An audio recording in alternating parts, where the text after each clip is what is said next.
여러분 안녕하십니까? 제18대 대통령 선거 제1차 공직선거 정책 토론회 진행을 맡은 김진수입니다. 12월 대선을 80여일 앞두고 본격적인 대선 레이스가 뜨겁게 진행되고 있습니다. 선거 국면에 접어들면서 각 당에서는 서민 생활 관련한 정책들을 쏟아내고 있지만 이러한 정책들 과연 어떻게 차별화되고 있는지 정작 국민들은 잘 모르고 있는 것 같습니다. 그래서 오늘 토론회에서는 각 당의 서민 생활 관련 정책들을 상호 비교 검증해보는 시간 갖도록 하겠습니다. 그러면 먼저 오늘 각 당을 대표해서 참석하신 토론자들부터 소개해드리겠습니다. 참고로 오늘 토론자들의 좌석과 발언 순서는 사전 추첨에 의해 결정됐음을 알려드립니다. 그러면 먼저 통합진보당 오병윤 원내대표입니다. 예, 안녕하십니까. 네, 선진통일당 문용림 정책위 의장입니다. 예, 안녕하십니까. 민주통합당 이목희 정책조정위원장입니다. 안녕하십니까. 새누리당 김희정 정책위 부의장입니다. 안녕하십니까. 그럼 오늘 토론의 진행 방식 간략히 설명해 드리겠습니다. 먼저 각 당의 서민 생활 정책 전반에 대해 말씀을 듣고 이어서 영유아 보육 대책에 대해 상호 토론을 갖겠습니다. 그리고 청년 취업 문제, 그 원인과 해결책에 대해 토론자 간 자유롭게 발언하는 자유토론과 상대를 지정해서 하는 주도권 토론을 갖겠습니다. 이어서 고령화 사회 노인 복지 대책과 관련해서 역시 상호 토론 갖도록 하겠습니다. 한 가지 말씀드릴 것은 원활한 토론 진행을 위해서 정해진 발언 시간 꼭 지켜주시고 주제와 벗어난 발언 삼가해 주시면 감사하겠습니다. 그러면 먼저 사회자 공통 질문부터 드리겠습니다. 정치권에서는 기회가 있을 때마다 서민들을 등 따숩고 배부르게 해주겠다고 해놓고는 정작 서민들의 생활은 그렇게 나아지고 있는 것 같지가 않습니다.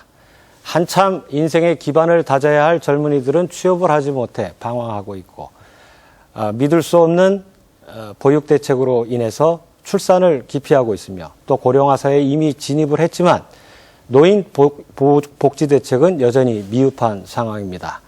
그러면 본격적인 토론에 들어가기 앞서서 이러한 문제들에 대해 각 당의 정책과 방향은 무엇인지 먼저 들어보겠습니다.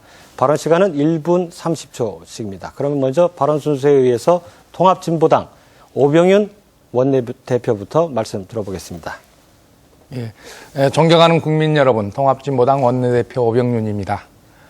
물가 폭등에 가계부채, 고용불안, 매우 힘든 나날을 보내고 계시는 국민들입니다. 대학 등록금에 허리가 힙니다.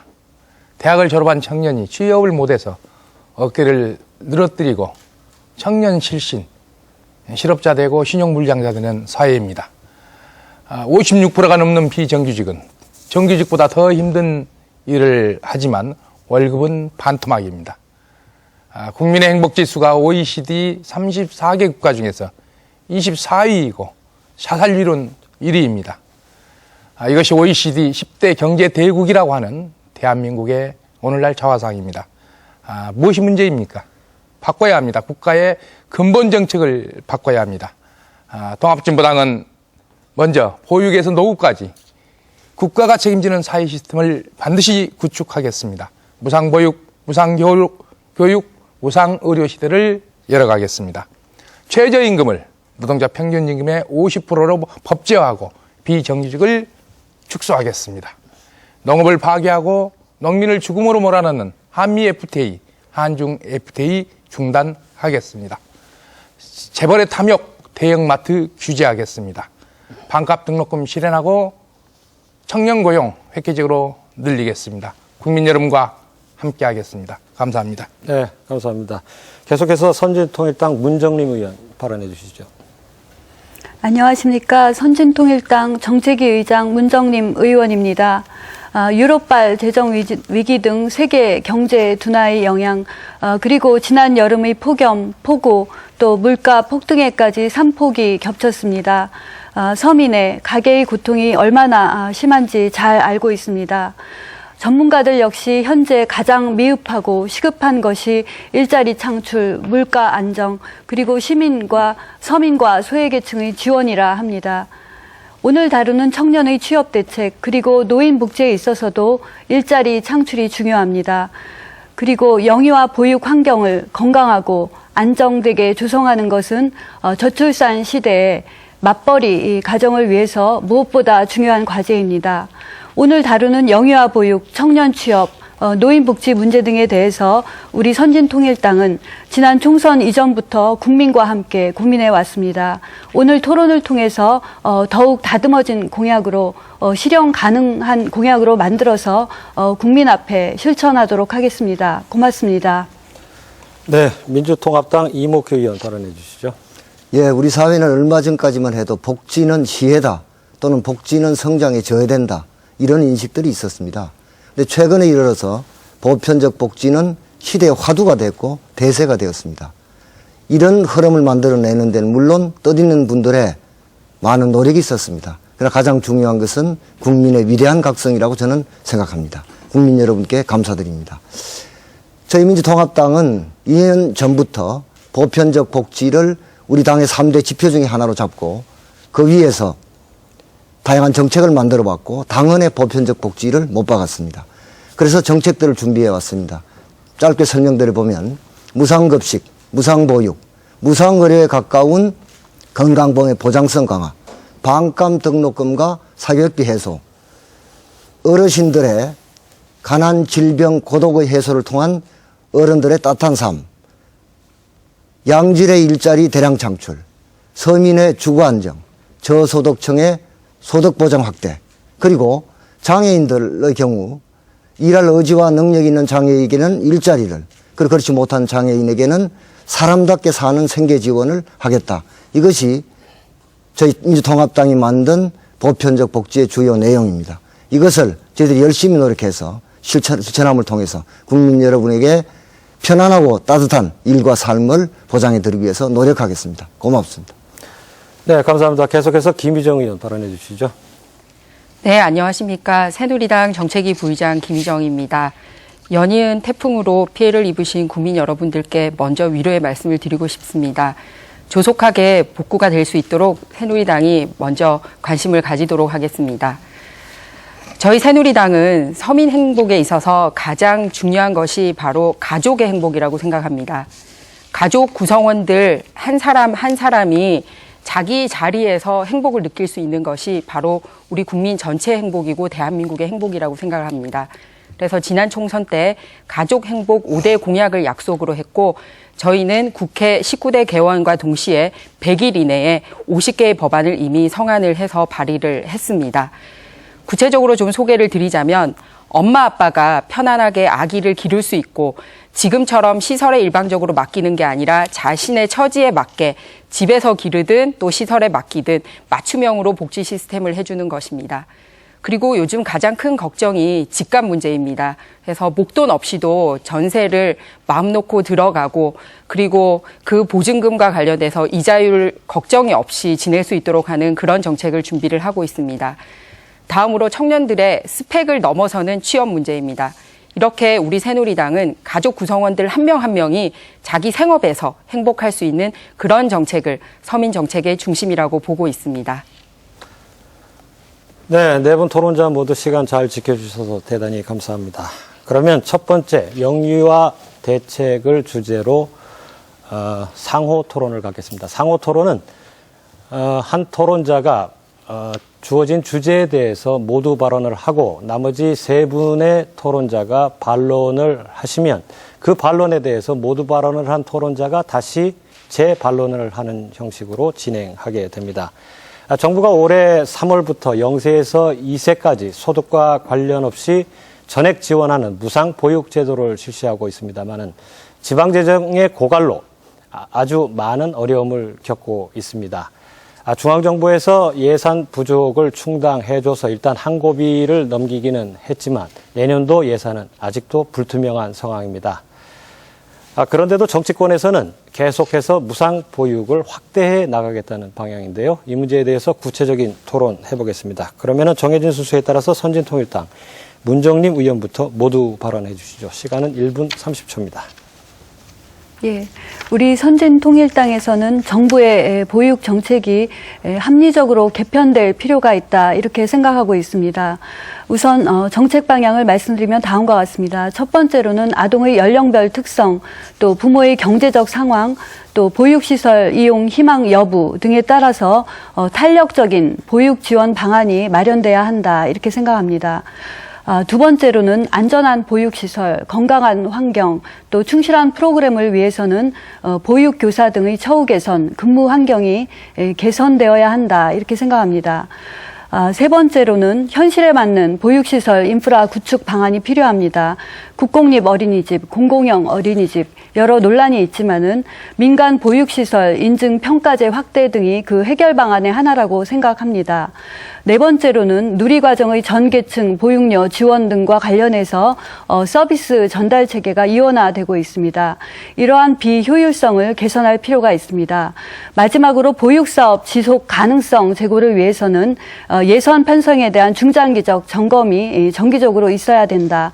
효율적 개편을 해야 된다. 이렇게 생각하고 있습니다. 이상입니다.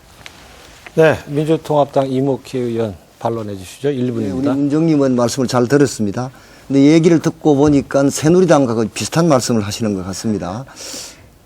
우선 첫 번째 말씀하신 아동별 특성이라거나 부모의 경제적 조건 등등을 고려해서 보육정책을 편다고 하셨는데요. 사실은 이게 얼핏 들으면 올바른 얘기 같습니다만 두 가지, 하나는 원칙적으로 옳지가 않고 또 다른 하나는 실천적 어려움이 있다는 것입니다. 예를 들면은 우리가 교육이 의무교육이지 않습니까? 의무교육은 재벌의 손자라고 하더라도 책도 주고 다 무상으로 하는 것입니다. 보육도 역시 국가의 의무이기 때문에 이런 것을 고려한다는 것 자체가 저는 좀 문제가 있는 거 아닌가 이런 생각이 들고요. 사실은 우리나라가 소득 파악이 제대로 안 되는 나라입니다. 많이 노력했습니다. 아직도 많이 부족합니다. 부모가 돈을 얼마나 버는지 사실은 제대로 안다는 게 힘들거든요. 그래서 저는 이 선진통일당의 보육 정책이 좀 더 보편적인 방향으로 나아가야 하는 거 아닌가 이런 생각을 갖습니다. 답변해 주시기 바랍니다. 네, 계속해서 새누리당 김희정 의원 반론해 주시죠. 저는 선진통일당에서 말씀하신 그런 탄력적이고 그런 맞춤형 복지에 대해서 전적으로 찬성을 합니다. 저희 새누리당도 같은 입장입니다. 왜냐하면 지금은 시설에만 보내야지만이 그 혜택을 볼 수가 있습니다. 하지만 아기를 키우는 형태는 굉장히 다양합니다.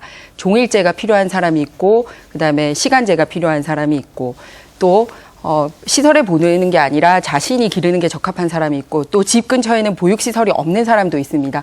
그렇기 때문에 이렇게 탄력적으로 하는 부분에 대해서 찬성을 합니다.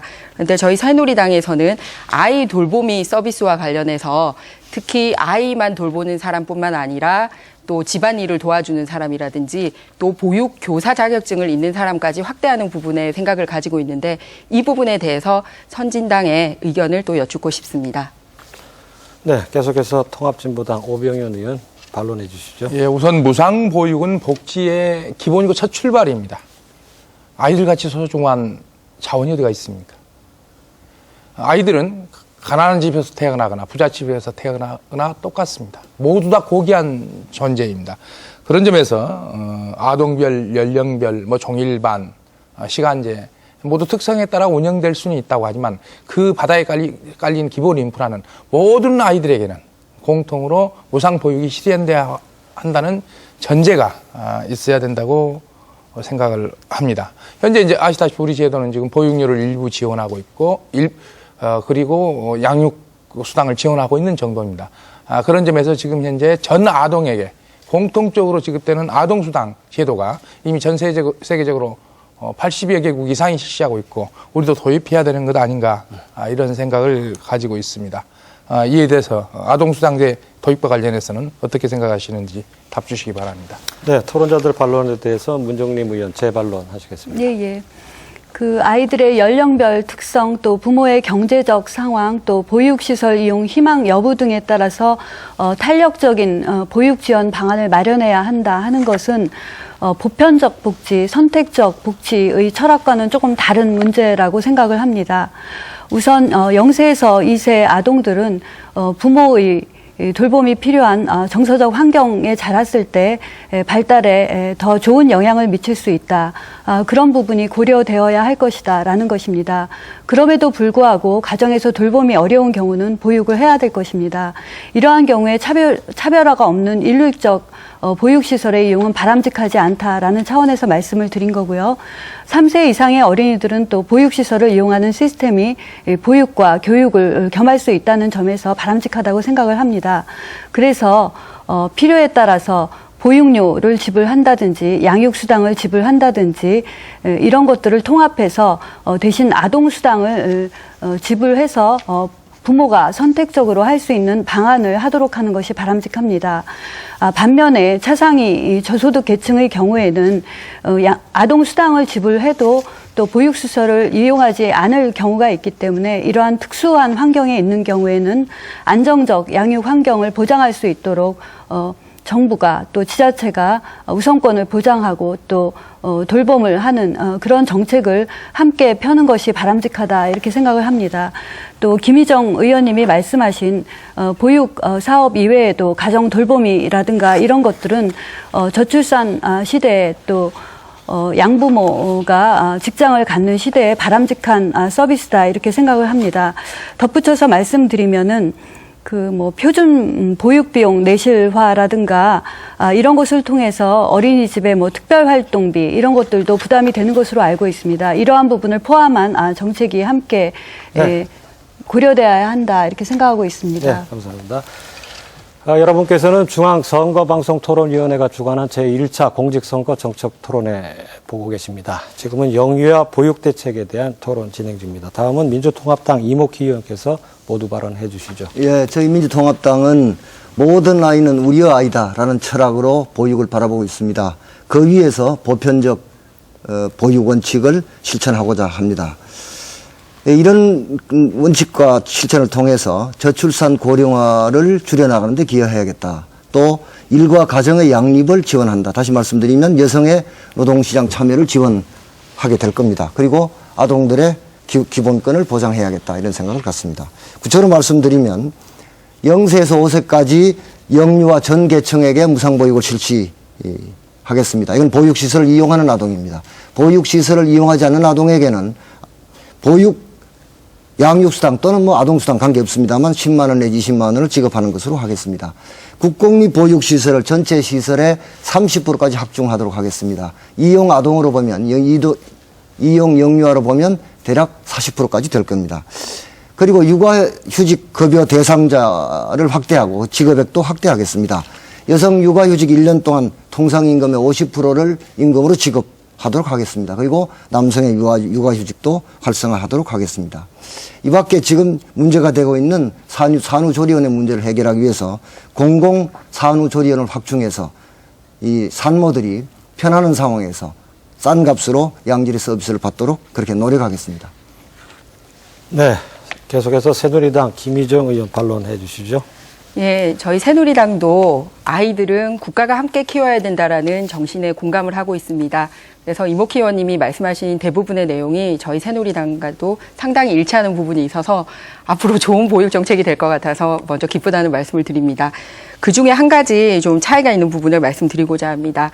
육아휴직 대상자를 확대하겠다고 했는데 저희 새누리당은 아빠의 달을 지정을 해서 지금은 대부분 엄마들만 3개월 육아휴직을 쓰도록 하고 있다 보니 사실상 회사에서 눈치가 보여서 잘 쓰지 못하는 분위기가 있는데 아빠의 달을 만들어서 아빠도 쓰도록 하면 그런 사회적 분위기가 개선되지 않을까라고 생각을 하고 있습니다.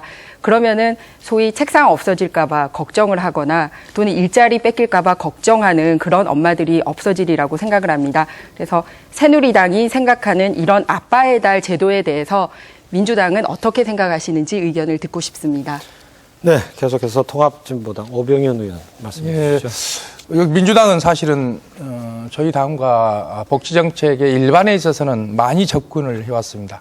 저희는 사실은 아시다시피 저희가 통합진보당의 전신인 민주노동당 지금부터 한 12년 전입니다만은 그때부터 무상교육, 무상의료를 주장해 왔고요. 이제는 많이 접근돼 있어서 전체적으로 정치권이 복지 문제의 구체적인 사안들에 대해서는 접근돼 있다는 점에서 다행이라고 생각을 합니다. 약간 차이가 있다고 한다면 이 문제는 뭐 원론적인 문제이긴 합니다만은 보육료 지원, 양육수당, 아동수당이 사실은 구분되는 개념이다 이렇게 생각을 합니다. 그래서 아동수당은 가장 보편적인 복지 정책으로 전환하는 매우 중요한 포인트인데요. 여러 가지 재정 문제는 있지만 중장기적으로는 계획돼야 되지 않을까 이렇게 생각을 합니다. 이 점을 아직은 민주당에서는 양육수당과 겹쳐서 생각하고 있는 것 같아서 이에 대해서 질의하고자 합니다. 네, 계속해서 문정림 의원 반론해 주시죠. 예. 그 민주통합당이 국공립 어린이집을 30%까지 확대해서 보육의 공공성을 강화하겠다 하는 것은 일견 국가의 보육 책임을 강화하려는 그런 취지에서 나온 것이라 생각을 합니다. 이를 위해서는 아마도 연간 300개 신규 설치를 통해서 2017년까지는 1,500개 정도는 추가 설치해야 할 것으로 생각합니다. 방안으로 알고 있기로는 민간 보육시설 등을 국가가 매입하거나 장기 임대 등으로 확보하겠다 이렇게 밝힌 것으로 알고 있습니다. 이러한 부분에서 재원이라든가 이런 부분을 생각할 때 현실성이 있는지 또 비효율적인 측면이 일부 있다 이런 생각을 합니다. 정부에서도 이에 대한 대안으로 공공 어린이집을 활용하는 방안을 하고 있는 것으로 알고 있습니다. 그럼에도 불구하고 부모들이 국공립 어린이집을 선호하는 것은 국공립 어린이집의 질이 좋기 때문이라고 생각을 합니다. 그래서 그런 부분에 대한 대안을 어떻게 할 것인지 여쭈고 싶습니다. 네, 그러면 토론자들 반론에 대해서 이목희 의원 재반론해 주시기 바랍니다. 예, 새누리당 김정 의원께서 말씀하신 육아휴직 등과 관련한 아빠의 날 제정 물론 찬성합니다. 근데 문제는 지금 이런 것이죠. 지금 아버지가 육아휴직을 하는 경우라는 게 아직은 아주 그 적은 숫자에 머물고 있습니다. 여러 가지 이유가 있을 텐데요. 회사 내에서 여러 가지 눈치 보이는 것도 있을 수가 있고 또 우리 가부장적 문화도 있고 여러 가지 있을 것 같습니다. 저는 사실은 우리나라가 한 측면에서 보면 우리가 아름다운 사회가 되려면 아마 육아휴직하는 남성들이 많이 늘어나는 것이 그 지표가 되지 않을까 생각합니다. 찬성하는데 저는 아빠의 날도 좋습니다. 그러나 더 중요한 것은 육아휴직의 기간을 늘리고 거기에 대한 급여도 좀 올려주고 그리고 남성들도 마음 놓고 육아휴직을 할 수 있는 이런 사회적 분위기를 만들어가는 게 더 중요하지 않을까 이런 생각을 합니다. 통합진보당 우리 오병민 의원 말씀 양육수당, 아동수당 사실은 그렇습니다. 아동수당에 반대할 이유가 전혀 없죠. 다만 현재 우리는 그 양육수당도 현재에서는 전체 아동에게 주지 못하는 이런 상황에 있습니다. 그래서 이런 것을 생각해서 저는 아동수당, 양육수당이라는 개념은 말을 갖고 별로 다투고 싶지 않다는 그런 뜻으로 말씀드린 것이고 실제로 아동수당이 중장기적으로 나아가는 방향이다. 이런 데 대해서는 별로 생각이 다르지 않습니다. 우리 선진통일당의 문정림 의원 말씀하셨는데요. 사실 우리 보육의 제일 큰 문제 중에 하나가 국공립 보육시설이 매우 부족하다는 것입니다. 사실은 부모들은 국공립 보육시설을 보내고자 하는데 너무 부족한 것이죠. 물론 이건 돈이 많이 듭니다. 그래서 이걸 꼭 새로 짓는 것보다는 현재 서울시를 예로 들면요. 시나 구가 갖고 있는 건물들이 있습니다. 이런 걸 리모델링 한다든지요. 혹은 지금 학교 교실이 많이 남아 돌지 않습니까? 이런 것들을 개조한다든지 해서 가능하면 적은 비용으로 국공립시설을 확충하는 그런 노력을 우리가 지혜를 모아서 해야 할 때다. 이렇게 생각합니다. 네, 감사합니다. 지금 영유아 보육 대책에 대한 상호 토론 진행되고 있습니다. 그러면 이번 모두 발언 기회는 새누리당 김희정 의원께 드리겠습니다. 예, 저희는 아빠의 날이 아니라 아빠의 달을 말씀을 드렸습니다. 무슨 내용이냐면 현재 출산 후 3개월 동안 쓸 수 있는 육아휴직이 있는데 그중에 한 달을 아빠 쪽에서 써도 똑같이 100% 임금이 지급되고자 하는 그런 정책입니다. 그런 정책을 만들다면 정말 육아에 한번 동참을 해봄으로써 얼마나 힘든지 남성들도 같이 알게 되고 또 정말 가족이라는 그런 문화가 형성될 수 있지 않을까 생각을 합니다. 그래서 그냥 쓰라고 공고를 하는 것보다 이렇게 법적으로 아빠의 달을 정하고 임금을 보장해 준다면 사실 가족에서는 손해가 볼 게 없으니까 많이 쓸 수 있지 않을까 생각을 하고 있습니다.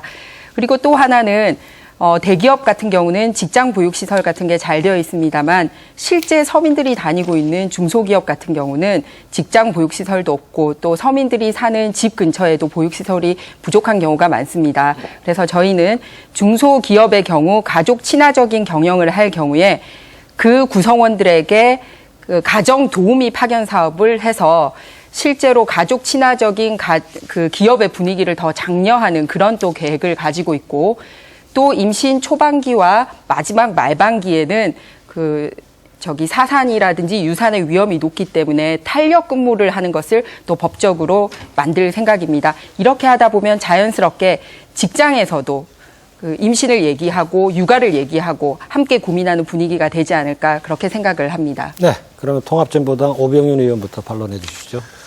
예, 보육 문제는 국가에서 책임져야 된다. 이거 이제 기본 전제가 돼야 되는데, 그 점과 관련해서 아직도 새누리당은 일정하게 선별적으로 가능한 조건에서만 수행하자는 그런 입장들이 곳곳에 이제 내재되어 있다, 이렇게 봅니다.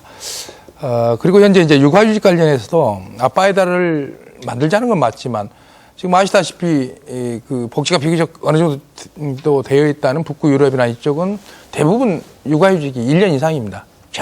거의 대부분 16개월이고 양 부모가 최소한 2개월 이상 사용하도록 법으로 규정하고 있다는 점에서 아빠의 달을 두자고 하는 점은 좋은데, 단순히 3개월에서 한 달 정도를 두자가 아니라 이걸 더 확대해서 적어도 남자도 최소한 2, 3개월씩은 애를 볼 수 있어야지, 석 달에서 한 달 정도만 하게 하자고 하는 것은 너무 낮은 수치다, 이렇게 판단을 합니다. 그 점과 관련해서 좀 전향적 어떤 계획이 있으실 수 있는지에 대해서 답을 해 주시기 바랍니다. 네, 계속해서 선진통일당 문정림 의원 반론해 주시죠. 예. 아까 이목희 의원님께서 새누리당과 선진통일당의 영유아 보육 정책이 크게 다르지 않은 것 같다 말씀을 해주셨는데요. 바람직한 것이 어떤 것이냐 하는 데 대해서는 여야가 없다고 생각을 합니다.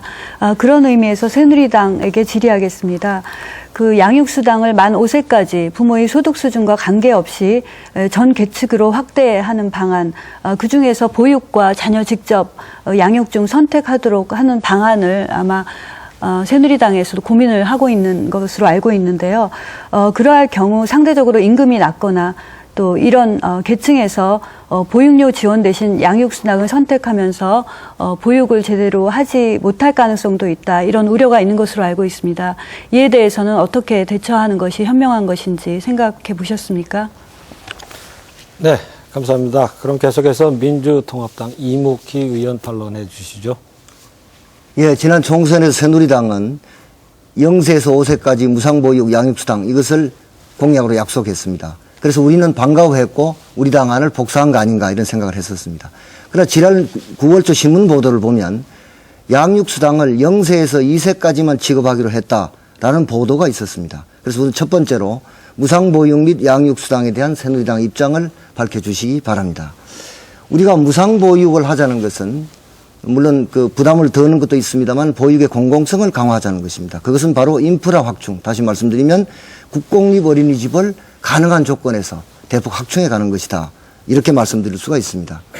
근데 새누리당은 인프라 확충과 관련해서 지금 보면 국공립 어린이집 확충보다는 공공형 어린이집을 중시하는 정책으로 가고 있는 것으로 보입니다. 그래서 이 문제와 관련한 새누리당의 공식적인 입장을 밝혀주시기 바랍니다. 네, 토론자들 반론에 대해서 김희정 의원 재반론해 주시기 바랍니다. 예, 새누리당이 정말 가장 다양한 보육 정책을 내고 있습니다. 오병윤 의원님께서 오해가 있으신 것 같은데, 저희는 선별적 복지가 아니라 계층, 소득 수준에 상관없이 전체 보육에 대해서 국가가 지원한다라는 기본 정책을 가지고 있습니다. 그리고 아빠의 달을 지금 1개월 쓰자라는 것은 1개월만 써야 된다라는 의미가 아니고요. 현재 법적으로 1년까지 쓸 수 있는 것을 아빠가 쓰면 가장 좋겠지만, 실제 법은 있지만 사용을 안 하고 있기 때문에 구체적으로 아빠의 달이라는 말을 콕 찍어서 한 달이라도 쓰고자 하는 것이고, 이 정책이 잘 정착이 된다면 1년까지도 확대해 나갈 수 있는 사회적 분위기가 되리라고 생각을 합니다. 그래서 아빠의 달에 대해서 찬성을 해주셔서 감사하다는 말씀을 드립니다. 그리고 그 양육수당과 관련해서 선진당에서 질문을 하셨는데요. 현실적으로 시설에 못 보내는 아동이 있습니다. 왜냐하면 집 주변에 시설이 없을 경우에 집에서 양육을 해야 되는 경우가 있습니다. 그렇기 때문에 양육수당을 줘서 잘 보호하도록 하자라는 게 저희 생각입니다. 그리고 0세에서 5세 관련해서 저희가 0세에서 2세만 지급하겠다라는 것은 잘못된 보도입니다. 지금 현재는 0세에서 2세까지만 이제 양육수당이 나가도록 되어 있습니다만 저희 새누리당의 의견은 0세에서 5세 모든 연령층에 대해서 시설을 가든 또는 양육수당을 받아서 집에서 기르든 선택할 수 있도록 하자는 게 저희 새누리당의 생각입니다. 그리고 국공립 어린이집이 확충이 되어야 된다는 데는 찬성을 합니다. 왜냐하면 아무래도 믿고 맡길 수 있기 때문에 그러지 않습니까? 애를 떨어져 놓고 있으면서 제대로 있는지 걱정을 합니다. 그래서 국공립 어린이집을 30%로 확충해야 된다라는 기본 정신에는 저희가 합의를 합니다. 그러면 나머지 70%에 대해서는 내버려 둘 거냐? 그게 아니라 국공립 수준으로 이런 프로그램이라든지 시설이라든지 이런 질을 잘 관리할 수 있도록 공공형 어린이집 제도도 함께 하겠다라는 게 저희 생각입니다. 지금 영유아 보육 대책에 대한 상호 토론이 진행 중입니다. 그러면 이번 모두 발언 기회는 통합진보당 오병윤 의원께 드리겠습니다. 예, 저희 통합진보당은 전신인 민주노동당 시절부터 지금부터 10년 전입니다. 무상보육, 무상교육을 줄기차게 주장을 해왔습니다. 당시 많은 사람들은 좀 이상한 정책이다. 아니면 가능성이 있겠느냐 했지만 다행히 지금은 모든 정치권이 담론이 되어 있어서 만시지탄이지만 깊은 생각을 갖고 있습니다. 보육 문제와 관련해서 첫 번째로는 아동수당을 단계적이기는 하겠습니다만은 보편적 보육의 첫 번째 의제로 해야 된다고 생각을 합니다. 보육료 지원 당연합니다. 양육수당 지원 당연합니다. 그것을 넘어서서 모든 아동들이 혜택을 볼 수 있는 아동수당 제도가 반드시 도입돼야 한다고 생각을 합니다. 세계 88개국이 실현하고 있습니다. 두 번째로는 육아휴직 급여 대상자 및 급여를 확대해야 합니다. 지금 1년까지 쓸 수 있는데 대부분 1년 6개월 이상입니다. 우리도 단계적으로 1년 6개월 이상으로 늘려야 할 것입니다. 그리고 지급액도 지금 현재는 휴직전 급여의 40%입니다. 이건 안 됩니다. 최소한 민주당은 통상임금의 몇 프로라고 그랬습니까? 50% 얘기를 했죠. 저희들은 70% 수준까지 확대돼야 한다고 생각을 합니다. 국공립 어린이집 5%인데요. 30% 이상 확충해야 합니다. 마지막으로 보육의 질에 관련된 문제입니다. 보육교사 처우 지금 100만 원밖에 안 됩니다만은 거의 더 확대돼야 한다. 그리고 좋은 보육이 될 수 있도록 보육교사들에 대한 처우가 좋아져야 한다. 이렇게 계획을 가지고 있습니다. 네, 감사합니다. 그러면은 계속해서 선진통일당 문정림 의원부터 반론해 주시기 바랍니다. 예. 통합진보당이 만 6세 미만에게 월 10만 원씩 지급하고 또 단계적으로는 만 12세까지 아동 수당을 확대하는 그런 방안을 주장하고 있는 것으로 알고 있습니다. 맞으시죠? 12세까지 확대하겠다. 우리도 이제 아동수당 얘기를 했지만 아동수당 얘기를 저희가 한 것은 보육비와 양육수당을 통합해서 선별적으로 선택할 수 있도록 하기 위한 아동수당인데 통합진보당에서 말씀하시는 아동수당은 무상보육과는 별개로 육아지원수당을 말씀하시는 것 같습니다. 맞습니까? 그건 좀 다릅니다. 만약에 일률적으로 지급을 한다면 육아지원수당에 오히려 해당이 돼서 보육비와는 별개로 지급이 되는 것 같은데요. 이런 방안이 18대 때도 검토가 된 것으로 알고 있습니다. 근데 6세 미만만 지급을 해도 약 3조가 넘는 것으로 알고 있습니다. 그래서 이런 막대한 추가적인 지원에 대해서 어떻게 할 것인지 궁금합니다. 네, 계속해서 민주통합당 이목희 의원 반론해 아까 오병윤 주시겠습니다. 의원 50%뭘 물어봤죠? 육아휴직 급여. 예. 나는 최저임금으로 잘못 들었습니다. 통합진보당 제가 보니까요, 소규모 사업장 및 비정규직을 위한 공동 직장 보육시설 이런 게 정책에 나와 있더라고요. 참 좋으신 말씀인데 누가 무슨 돈으로 어떻게 할지 설명이 없어서 제가 좀 묻습니다. 그다음에 아동수당 말씀이 나왔는데 선진국 특히 북구나 유럽, 서유럽에서는 다 하고 있는 것입니다. 이것을 6세에서 12세까지 확대하자 이런 것이 있는데요. 말씀은 그런데 통합진보당 만드는 자료를 보니까요. 2011년 6세, 2012년 7세, 2013년 8세에서 2017년에 12세 이렇게 돼 있더라고요. 근데 지금 2013년이 내일 모레인데 지금 5세의 양육수당도 제대로 확보가 안 되고 있지 않습니까? 그래서 저는 5세 미만 전체 확보를 하고 함께 노력해서 나가시는 게 어떨까. 너무 좀 의욕적인 계획을 세우신 거 아닌가. 물론 이 방향으로 가야 되는 건 맞습니다만. 네. 계속해서 새누리당 김희정 의원 반론해 주시죠. 예, 저도 말씀드리고 싶은 내용이 현실적으로 지금 제도가 있는데 잘 지켜지지 않거나 또는 아직까지 전 계층으로 확대되지 않은 기존의 제도를 보다 촘촘하게 하는 것이 더 실익이 있지 않나라고 생각을 합니다. 말씀드렸듯이 현재 0세에서 2세까지로 되어 있는 그런 그 양육수당의 경우를 오히려 5세까지 확대를 해서 시설을 가든 가정에서 키우든 선택을 할 수 있도록 하는 게 좋지, 또 새로운 이름의 수당을 만들어서 재원 문제라든지 또 누구는 이중적으로 지원받는다라든지 하는 것은 적절하지 않다라고 봅니다. 그리고 또 하나는 그 저소득층의 경우에는 맞춤형 아이 돌보미 서비스를 하면 단순하게 시혜적 복지로 끝나는 게 아니라 그런 돌보미 서비스에 나가시는 분들도 또 서민이거든요. 그렇기 때문에 시혜에서 끝나는 게 아니라 새로운 일자리 창출에도 도움이 되기 때문에 그런 방식으로 전환하는 게 더 좋지 않나라는 게 저희 새누리당의 생각입니다. 예. 네, 그러면 통합진보당 오병윤 의원께서 재반론해 주시겠습니다. 예. 민주통합당의 이목희 의원께서 질의하신 내용은 약간 다른 내용이 하나 있긴 합니다. 공동보육시설. 그 외에는 전부 다 이제 아동수당과 돈에 관한 얘기입니다. 결국은 이제 본질에 접근해 있는 문제입니다. 복지는 재원의, 근본적으로는 재원의 문제입니다. 재원을 어떻게 만들 것인가 하는 문제가 복지와 바로 직결되어 있습니다. 이 문제가 해결되지 않고는 복지 문제를 어떤 정책을, 모든 당이 어떤 정책을 내놔도 의미가 없습니다. 그 문제를 말씀드리지 않을 드릴 수밖에 없습니다. 근데 이 문제는 발상과 전환이 있지 않고는 불가능합니다. 우리나라가 OECD 10대 경제 대국입니다. 복지 선진국이라고 하는 스웨덴이 우리보다 잘 삽니까? 그렇지 않습니다. 문제는 정책 마인드와 집행 능력입니다. 어떤 정책을 내놔도 마찬가지라는 걸 다시 말씀드립니다. 보육은 모든 어린이들에게 보육은 국가가 무조건 무상으로 해야 된다. 이것이 기본 원칙입니다. 그것이 보육료냐 양육수당이냐를 떠나서 무조건 보육을 국가가 책임진다. 이게 기본적으로 전제돼야 된다. 그런 점에서 현실적으로는 그것을 보육료 지원, 양육수당 이렇게 나누는 것은 현실적으로 재원의 문제라든가 이런 것들이 정확히 집행되지 않기 때문에 나타나는 문제다. 이 점을 말씀드립니다. 그런 점에서 보육료든 양육수당이든 간에 이것은 국가가 보육을 책임진다. 그 점에 대해서는 어떤 돈이든지 반드시 만들어낸다. 사다광에 22조 쏟아부었지 않습니까? 그 돈 가지면 충분히 할 수 있습니다. 이런 정책의 발산이 가능하다면 그 다음으로 접근되는 것은 모든 아동들이 좀 더 여유로운 적성활동이라든가 이런 것들을 개별적으로 할 수 있도록 하는 아동수당. 그래서 아동수당은 개인의 특성들이 더 활성화되고 아이들이 더 개인의 적성에 맞게 보육될 수 있도록 하는 보편적인 복지한 내용이다. 이렇게 이해해 주시면 될 것 같고요. 그러면은 세 분의 공통적인 문제에 대해서는 답이 된 것 같습니다. 공동보육시설은 재원은 일단은 국가가 먼저 지원하는 것이 첫 번째다 이렇게 생각을 합니다. 예. 네, 감사합니다. 이로써 첫 번째 주제 영유아 보육 대책에 대한 토론 마치고요. 두 번째 주제 청년 취업 대책에 대해서 토론을 시작하겠습니다.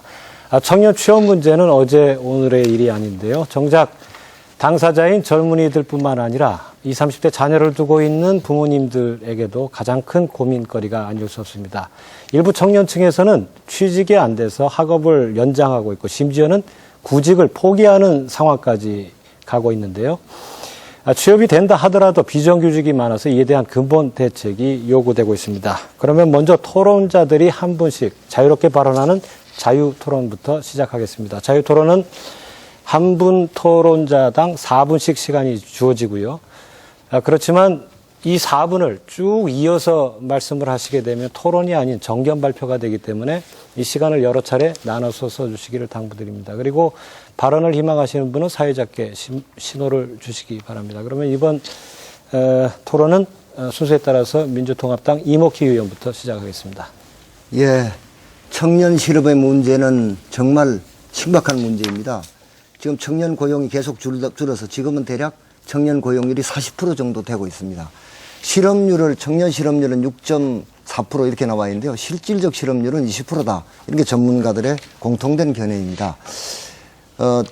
저희 민주통합당은 우리가 집권하게 된다면 국가일자리위원회를 만들고 그 안에 청년 일자리 특별위원회를 만들어서 범국가적으로 이 문제에 대응하고자 합니다.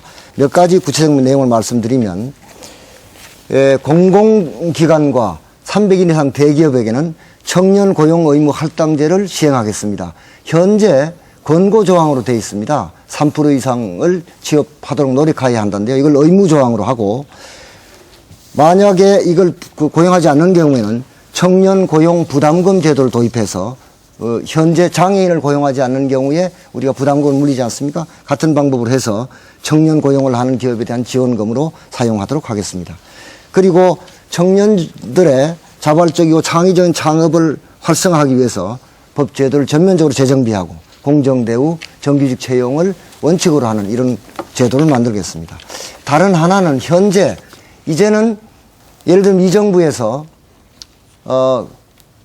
비즈니스 프렌들리하면 일자리가 생긴다고 했는데 그거 아니라는 게 증명됐습니다. 이제 사실은 중요한 부분이 공공사회 서비스 부분입니다. 다시 말씀드리면 국가가 지방자치단체가 나서서 공공사회 서비스 일자리를 만들어야 하고 현재 우리나라의 경우 대략 200만 내지 400만 개가 필요하다. 선진사회로 가려면 이런 연구 결과가 나와 있습니다.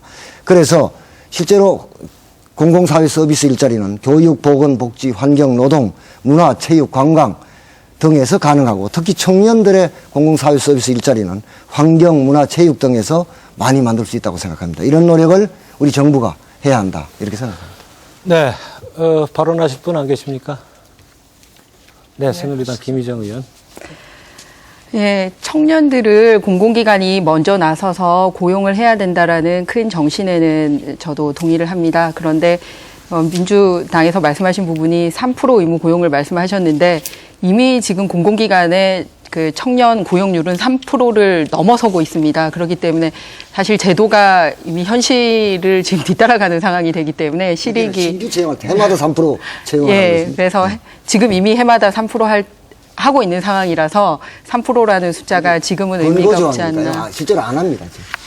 제가 지금 자료를 가지고 왔는데 실제 공공기관 같은 경우는 인센티브를 주니까 다 3%를 평균 넘어섰다라고 이제 저희가 통계청하고 노동청에서 자료를 받았습니다. 그렇기 때문에 그걸 실효성 있게 하려면 이미 달성한 3%를 의무로 하는 것보다 더 높은 수치를 달성했을 경우에 인센티브를 주는 방향으로 가는 게 좋지 않을까 생각을 합니다. 그렇다면 실제로 지금 장애인 경우도 그렇고 여성의 경우도 그렇고 국가유공자 경우도 그렇고 조선과정이라든지 탈북자 같은 경우도 그렇고 저희가 권고하고 있는 계층들이 있습니다. 이런 계층들에 대해서 일일이 요요를 하나하나 정하는 것보다 거기에 맞춤형 기업으로 더 많은 채용을 했을 경우에 거기에 맞는 그래서 새로운 그 경제력을 가지고 올 수 있는 인센티브를 주는 방식으로 가는 게 이미 달성한 3%를 의무조항에 넣는 것보다 더 실익이 있지 않을까 하는 게 저희 새누리당의 생각입니다. 네, 다음 발언하실 분. 네, 오병윤 의원. 예, 정책으로는 뭐 사실은 좀 전에도 말씀드렸습니다만 제안하는 정책으로는 각 당의 차별성이 그렇게 잘 드러나지 않는데 문제는 구체적 현실에서는 전혀 그렇지 않다는 것이거든요. 저는 이제 민주통합당에서 법제화하는 건 동의합니다. 그런데 이제 아까도 저희는 이제 5%로 저희 당의 입장이 정해져 있는데 항시 저희가 민주통합당보다는 프로수가 좀 높습니다. 근데 이게 단순한 저희가 민주통합당보다 숫자를 더 높이려고 해서 그런 게 아니라 이것이 이제 진보정당과 약간 덜 진보적인 정당의 차이다. 이게 이제 본질의 문제다. 이렇게 저는 이해를 해주시면 될 거라고 봅니다. 새누리당 김희정 의원께서도 말씀을 하셨는데 공공기관이요? 제가 이제 국토위항의 소속입니다. 얼마 전 문제가 됐던 인천 급유시설 문제, 인천공항공사, 민영화 문제 전부 뭐와 연관되어 있냐면 경영효율화라는 명목으로 T와 연관되어 있습니다. 공공기관 거의 지금 오히려 해고하고 비정규직으로 아웃소싱하는 것이 경영효율화하고 있는 지금 과정입니다. 전혀 청년들 별로 취업 안 시키고 있습니다. 취업을 시킨다. 그것은 아마 정부의 공고에 의해서 일부 시키면 또 그만큼 해고하고 비정규직으로 아웃소싱 시키는 이 모순이 계속 지금 현재 순환되고 있다. 이 점을 잘 이해를 해 주셔야 되고 그래서 근본적으로는 사실은 청년들의 일자리 문제도 비정규직 문제와 깊은 연관이 있습니다. 그래서 비정규직 문제가 해결되지 않고는 청년의 일자리 문제 해결되지 않는다. 이 근본 원칙을 확인하는 것 하나하고 두 번째로는 일자리의 이제 질의 문제인데요. 우리가 이름만 대면 알만한 패스트푸드, 그 다음에 옷가게 등등 근로조건 여건이 다 아시죠? 최저임금 시급에도 못 미칩니다. 인권 사각지대에 놓여 있습니다. 이런 점들이 개선되지 않고는 청년 일자리 문제가 개선되지 않는다. 이렇게 생각합니다. 네, 다음 발언은 어떻게 문정림 의원께서 하시겠습니까? 네. 그 청년 취업 대책이 어려운 것은 이제 전반적인 사회 구조적 문제와 얽혀 있기 때문에 새로운 정책을 내세운다고 해도 정책의 타당성 때문에 논란이 되는 것 같습니다. 그런 차원에서 아까 이제 공공기관의 의무 고용, 의무 할당제가 실현 가능성이 있느냐라는 부분에서 이제 좀 논란이 있었던 것 같은데요. 공공기관의 인턴만 하더라도 정원이 제한되어 있기 때문에 현실적이지 않다라는 지적이 있다는 점에서 민간 기업과의 연계가 중요하다라는 생각을 합니다. 그런 차원에서 우리 선진당과 같은 경우는 청년 신규 고용 지원제도 또 기존의 청년 인턴제 보완 등에 대해서 기업과 연결하는 것이 보다 바람직하다 이렇게 생각을 하고 있습니다. 그래서 예를 들면 청년 신규 고용 지원제도의 경우에 기업이 청년을 처음 정규직으로 채용하는 경우에 3년에 걸쳐서 고용 1인당 최저임금의 몇 %를 차등 지원하는 것입니다. 그래서 예를 들면 1년 차에서는 100%, 2년 차에서는 75%, 3년 차에서는 50%를 지원하는데 그 기금은 정부와 기업이 같이 2030 기금이라는 것을 조성해서 지원하도록 하는 방안입니다. 또 하나 이제 청년 인턴제와 같은 경우에도 공공기관뿐만 아니라 인턴 수료 후에 이제 중소기업 취업하는 것을 좀 더 장려하고 또 기업의 임금 지출액 일정 부분 예를 들면 20 내지 30%를 정부가 지원하는 방안으로 청년 인턴제 예산을 별도로 확충하는 것이 바람직하다 이렇게 생각을 합니다. 그렇게 해서 기업의 정규직 채용 촉진 기금으로 활용하는 것입니다. 그 OECD도 한국이 청년층 고용률을 높이기 위해서는 정부가 직업훈련에 대한 지원을 과감히 확대해야 된다라고 밝힌 바가 있습니다. 그래서 인턴제도 그런 차원에서의 하나다라는 말씀을 드리고 싶고요. 예, 문재인 의원 이상입니다. 잠깐 쉬었다 가실까요? 예, 한 분씩 다 발언을 하셨는데 다음 발언 누가 해주시겠습니까? 네, 제가 오병윤 의원님이 말씀하신 부분 중에서 공공기관에서의 그런 비정규직 일자리 부분과 관련된 PO 부분 말씀을 드리겠습니다. 분명히 저희가 정권이 바뀌었음에도 불구하고 그 전 정권이든 이번 정권이든 공공부문에 있어서 비정규직 문제 굉장히 심각한 게 사실입니다. 그래서 저희 새누리당은 그 문제에 대해서 이제 분석을 했는데요. 비정규직을 두는 이유가 지속적인 일이 아닐 경우에 두고 있는 게 원래 정신이지 않습니까? 그런데 지금 현재 공공부문에 있는 21만 명의 비정규직 일자리 중에서 상당 부분은 한 번 프로젝트로 끝나는 게 아니라 지속적이고 계속해서 나갈 사업을 맡고 있음에도 불구하고 비정규직으로 남아있는 부분이 있습니다. 그래서 그런 부분에 대한 일자리 부분에서는 명백하게 정규직화되어야 된다는 게 저희 생각이고 그것을 2015년까지 정규직화해 나가는 것이 저희 새누리당의 공약사항입니다. 네, 다음 발언 하실 분. 우리 제가 할까요? 예. 지난 8월 5일 박근혜 후보가 20대 정책 토크에서 스펙 초월 청년 취업 시스템 이런 말씀을 했습니다. 그래서 그러니까 우리 박근혜 후보가 이런 네이밍을 참 잘하시는 것 같습니다. 그 사람들이 들으면 솔깃한 이야기인데요. 이건 사실은 제가 보기에는 재계 경영계의 잘못된 진단을 반복하는 것이다. 다시 말씀드리면 청년들이 실업이 안 되는 게 청년의 고학력하다. 그런 인식에 기반하고 있는 것으로 보입니다. 그런데 사실 청년들이 이렇게 돼 있는 상황이 이렇게 돼 있는 것은 사실은 괜찮은 일자리가 없기 때문에 그런 것이거든요. 그것을 이렇게 주장하는데요. 사실은 청년 실업 문제는 스펙을 초월해서 하려고 한다기보다는 기업 규모에 따른 근로조건의 현격한 차이 때문입니다. 사실 그래서 이거는 동일 가치 노동, 동일 임금의 실현을 위한 정책적 방안을 마련해서 해결할 문제지 지금 새누리당이 주장하는 그런 방법으로 되는 것은 아니다. 이렇게 생각합니다. 네, 다음 발언. 네, 오병윤 의원 해주시겠습니까? 일자리로 표현되는 이제 취업의 문제인데요. 지금 뭐 어떻게 얘기를 해도 사실 취업 자리가 많지 않습니다. 대기업이 아시다시피 취업 자리 안 만들지 않습니까? 정부에서 강요하면 대기업이 취직시킵니까? 취직 안 시킵니다. 또 아까 공공기관 아까 말씀드렸듯이 경영 효율화 이것 때문에 대단히 제한되어 있습니다. 그러면 결국 남은 문제는 일자리를 만드는 문제에서 양질의 일자리인데 결국 사회적 일자리입니다. 아까도 이제 보육 문제도 나왔습니다만은 지금 3%밖에 안 된다고 그랬습니다. 국공립 어린이집이. 각 동에 어린이집 하나씩 세운다고 합시다. 여기에 10명의 보육교사가 취업한다고 합시다. 연봉 3,000이라고 했을 때 3억 6천입니다. 근데 이 3억 6천은 이게 죽어가는 돈이 아닙니다. 결국 이 일자리가 만들어지면 이 돈으로 다시 우리 경제 활성화시키는 순환되는 돈이란 말입니다. 이건 다시 생산에 투여되는 결과가 오는 겁니다.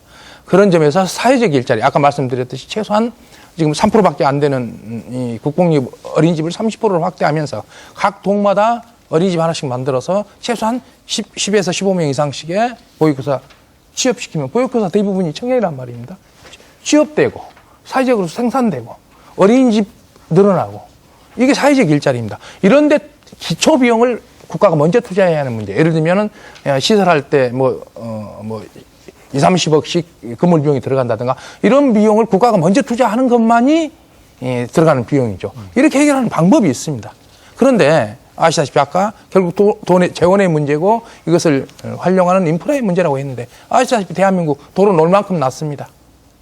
길 닦을 만큼 닦았습니다. 그런데 여전히 지금도 건물에 투자하고 도로에 투자하는 것 이것을 넘어서서 사람이 투자한다는 정신을 갖는다면 아까 말씀드렸듯이 우리 복지의 근본 문제도 해결되고 일자리도 해결되고 또 여러 가지 경제 활성화에도 도움이 되고 내수 경제에도 도움이 되는 이런 인프라로 국가 정책의 집행의 근본이 바뀌어야 된다. 이 문제는 이제 정권과 연결되어 있습니다만은 이것을 다시 한번 강조드리고 이 정책들을 진보정당이 일관되게 펴가겠다는 약속을 드립니다. 네, 오병윤 의원께서는 시간 다 쓰셨고요. 다음 발언, 네, 문정림 의원.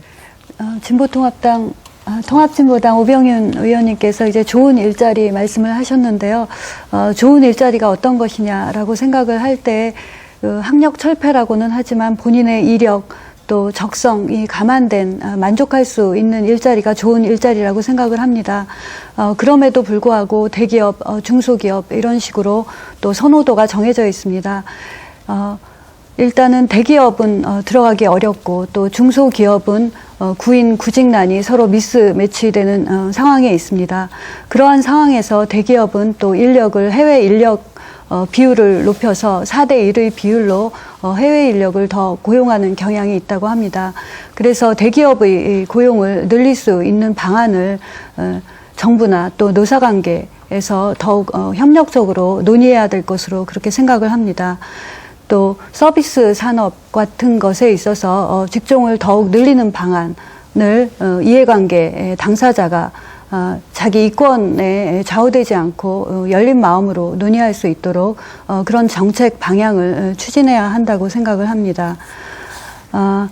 또 취업 문제는 대학 졸업자의 경우에 굉장히 중요한 문제인데 대학 졸업자가 평균 1,300만 원의 빚을 지고 시작한다. 또 대학생 신용불량자가 3만 명을 넘어간다라는 점에서 정말 심각하기 때문에 이 부분에 대해서는 어떤 정책보다도 여야를 막론하고 함께 논의해야 될 대책이다 이렇게 생각을 합니다. 네, 다음 발언. 네, 민주당 이목희 의원님께서 저희 새누리당 박근혜 후보님이 발표하신 스펙 초월 취업 문제에 대해서 관심을 가져주셔서 감사하다는 말씀을 드립니다. 사실 제가 청년들을 만나면 가장 많이 듣는 얘기가 정말 면접이라도 한번 보고 싶다라는 얘기입니다.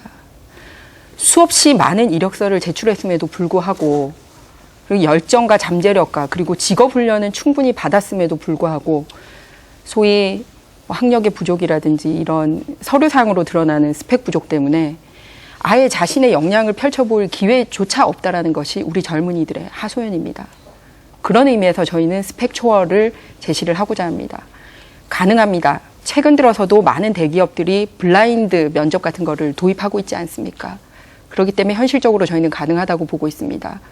그래서 스펙 없이 그러면 뭘 가지고 판단을 할 건가? 인성검사, 적성검사, 그리고 직무 역량 평가, 그 다음에 기본적인 상식, 이런 거를 직접 만나서 대화를 해볼 수가 있습니다. 그래서 열정과 실력으로 스펙을 넘어라라는 게 저희 새누리당의 입장입니다. 그래서 기회를 제공을 하고 또 열린 취업을 통해서 고등학교를 졸업한 이후에도 취업을 하고 나중에 대학교를 갈 때 그 취업의 경력이 수능 대신에 인정받을 수 있도록 함으로써 이런 취업과 학력이 선순환될 수 있도록 만드는 것이 바로 스펙 초월 취업 시스템입니다. 네, 이제 이목희 의원만 시간이 남으신 것 같은데요. 예, 발언해 주시죠.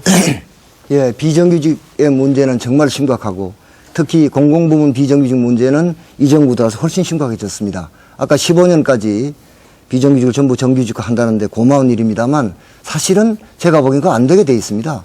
예를 들면 각 지방자치단체 같은 데서 무기계약직으로 전환을 하면은 그거를 인건비에 넣습니다. 지금 계약직으로 있을 때는 인건비에 안 넣기 때문에 총액 인건비에 묶여서 그걸 못하고 있는 이런 상황입니다. 이런 행안부의 지침 같은 것부터 고쳐야 사실은 비정규직 정규직화의 길이 열린다 이렇게 생각합니다.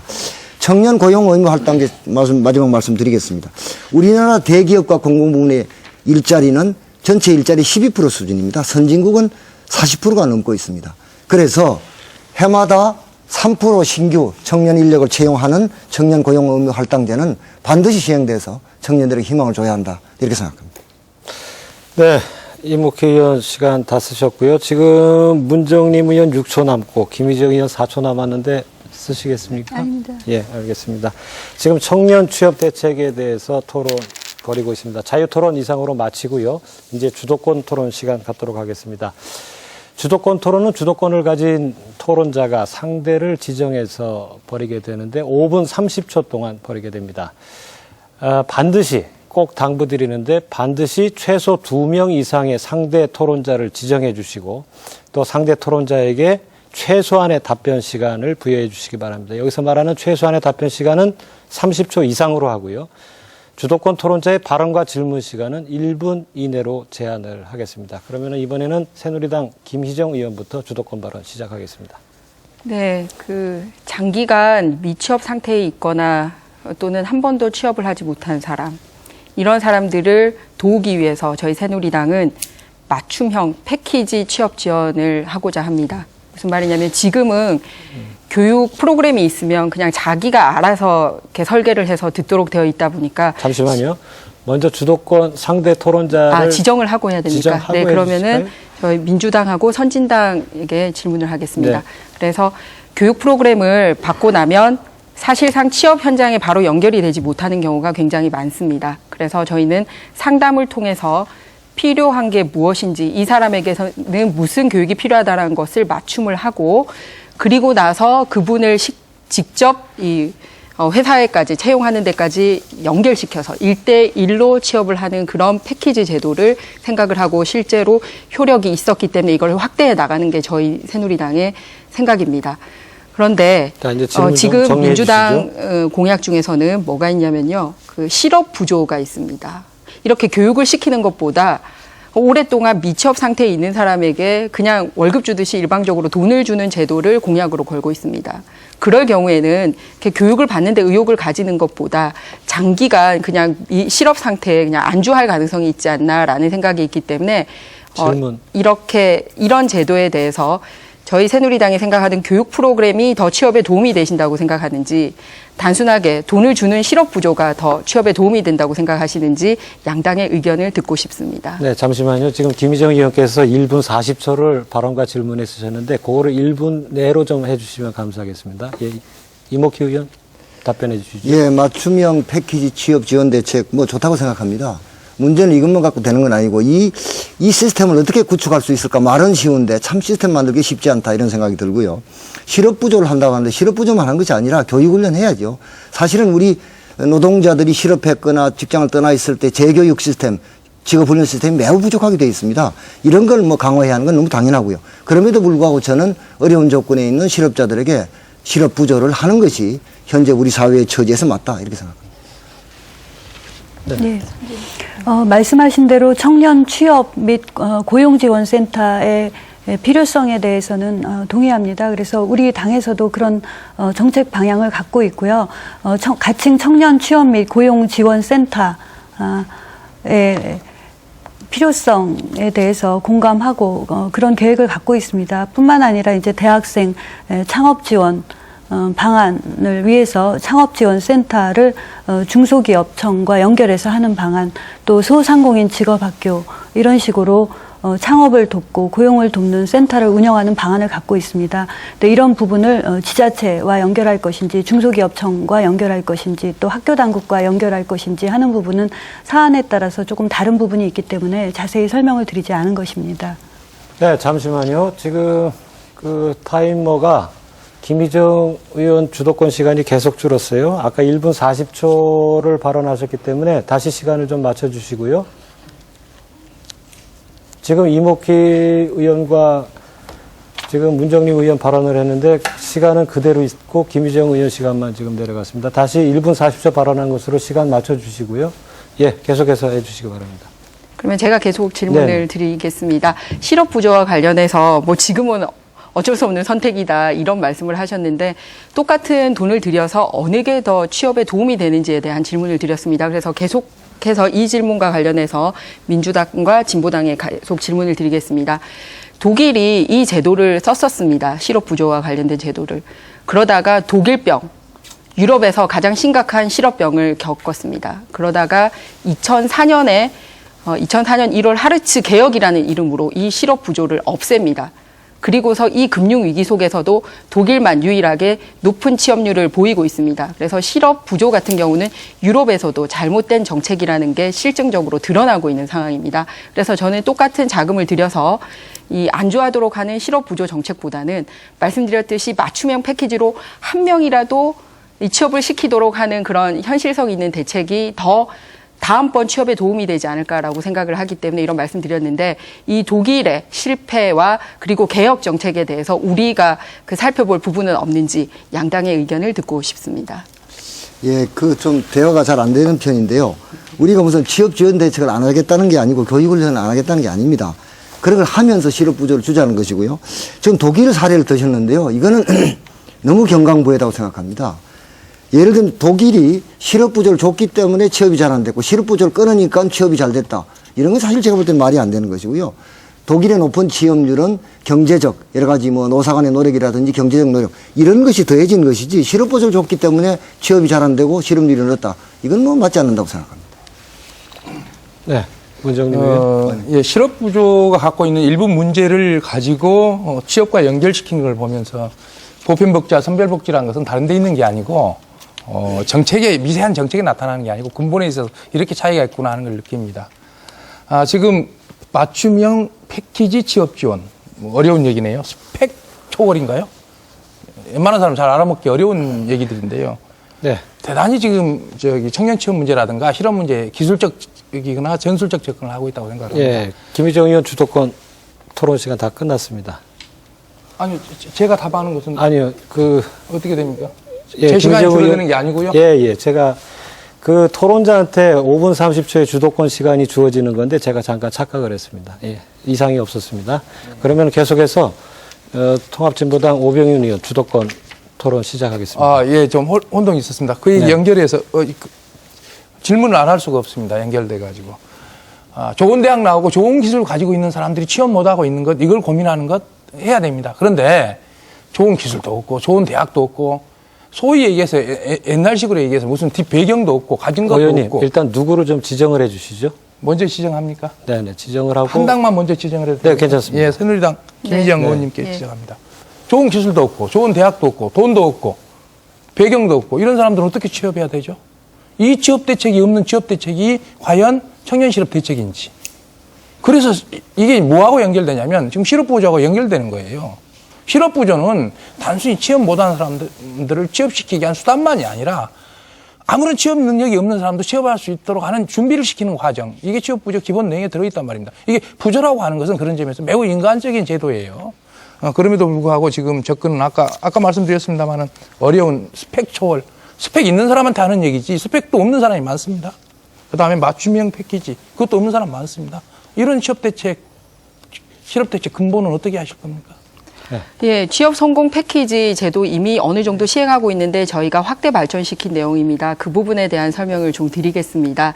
현재 실업 부조를 받으면 그거를 그냥 긴급한데 써버릴 수가 있습니다. 우리 흔히 하는 말로 물고기를 잡아주는 것보다 물고기 잡는 방법을 가르치는 게 더 좋다라고 얘기하지 않습니까? 그래서 취업 성공 패키지는 말씀하신 그런 저소득층에게 1:1 상담사가 붙어서 상담을 합니다. 그래서 현재 가진 취업 능력이 어느 정도 되고 바라는 게 어느 정도 되는지 상담을 하고 현실과 그분이 바라는가의 간극을 국가가 교육을 통해서 메꾸어주는 것입니다. 예, 그리고 알겠습니다. 혼자서 직업을 찾아 나가는 것이 아니라 거기에 맞는 그 회사까지 연결시키고 또 그런 분들은 면접 보는 기술이라든지 이런 걸 하기 위해서 학원을 다닐 능력도 안 됩니다. 그래서 그런 것까지 다 해주고 한 번 실패가 끝나도 완전히 취업이 완료가 될 때까지 해주는 것입니다. 그래서 기조는 굉장히 미미하게 이루어져 있는데 저희 새누리당은 죄송합니다. 알겠습니다. 거기까지 제가 듣도록 하고 우리 이목기 확대하자는 게 저희 생각입니다. 의원님께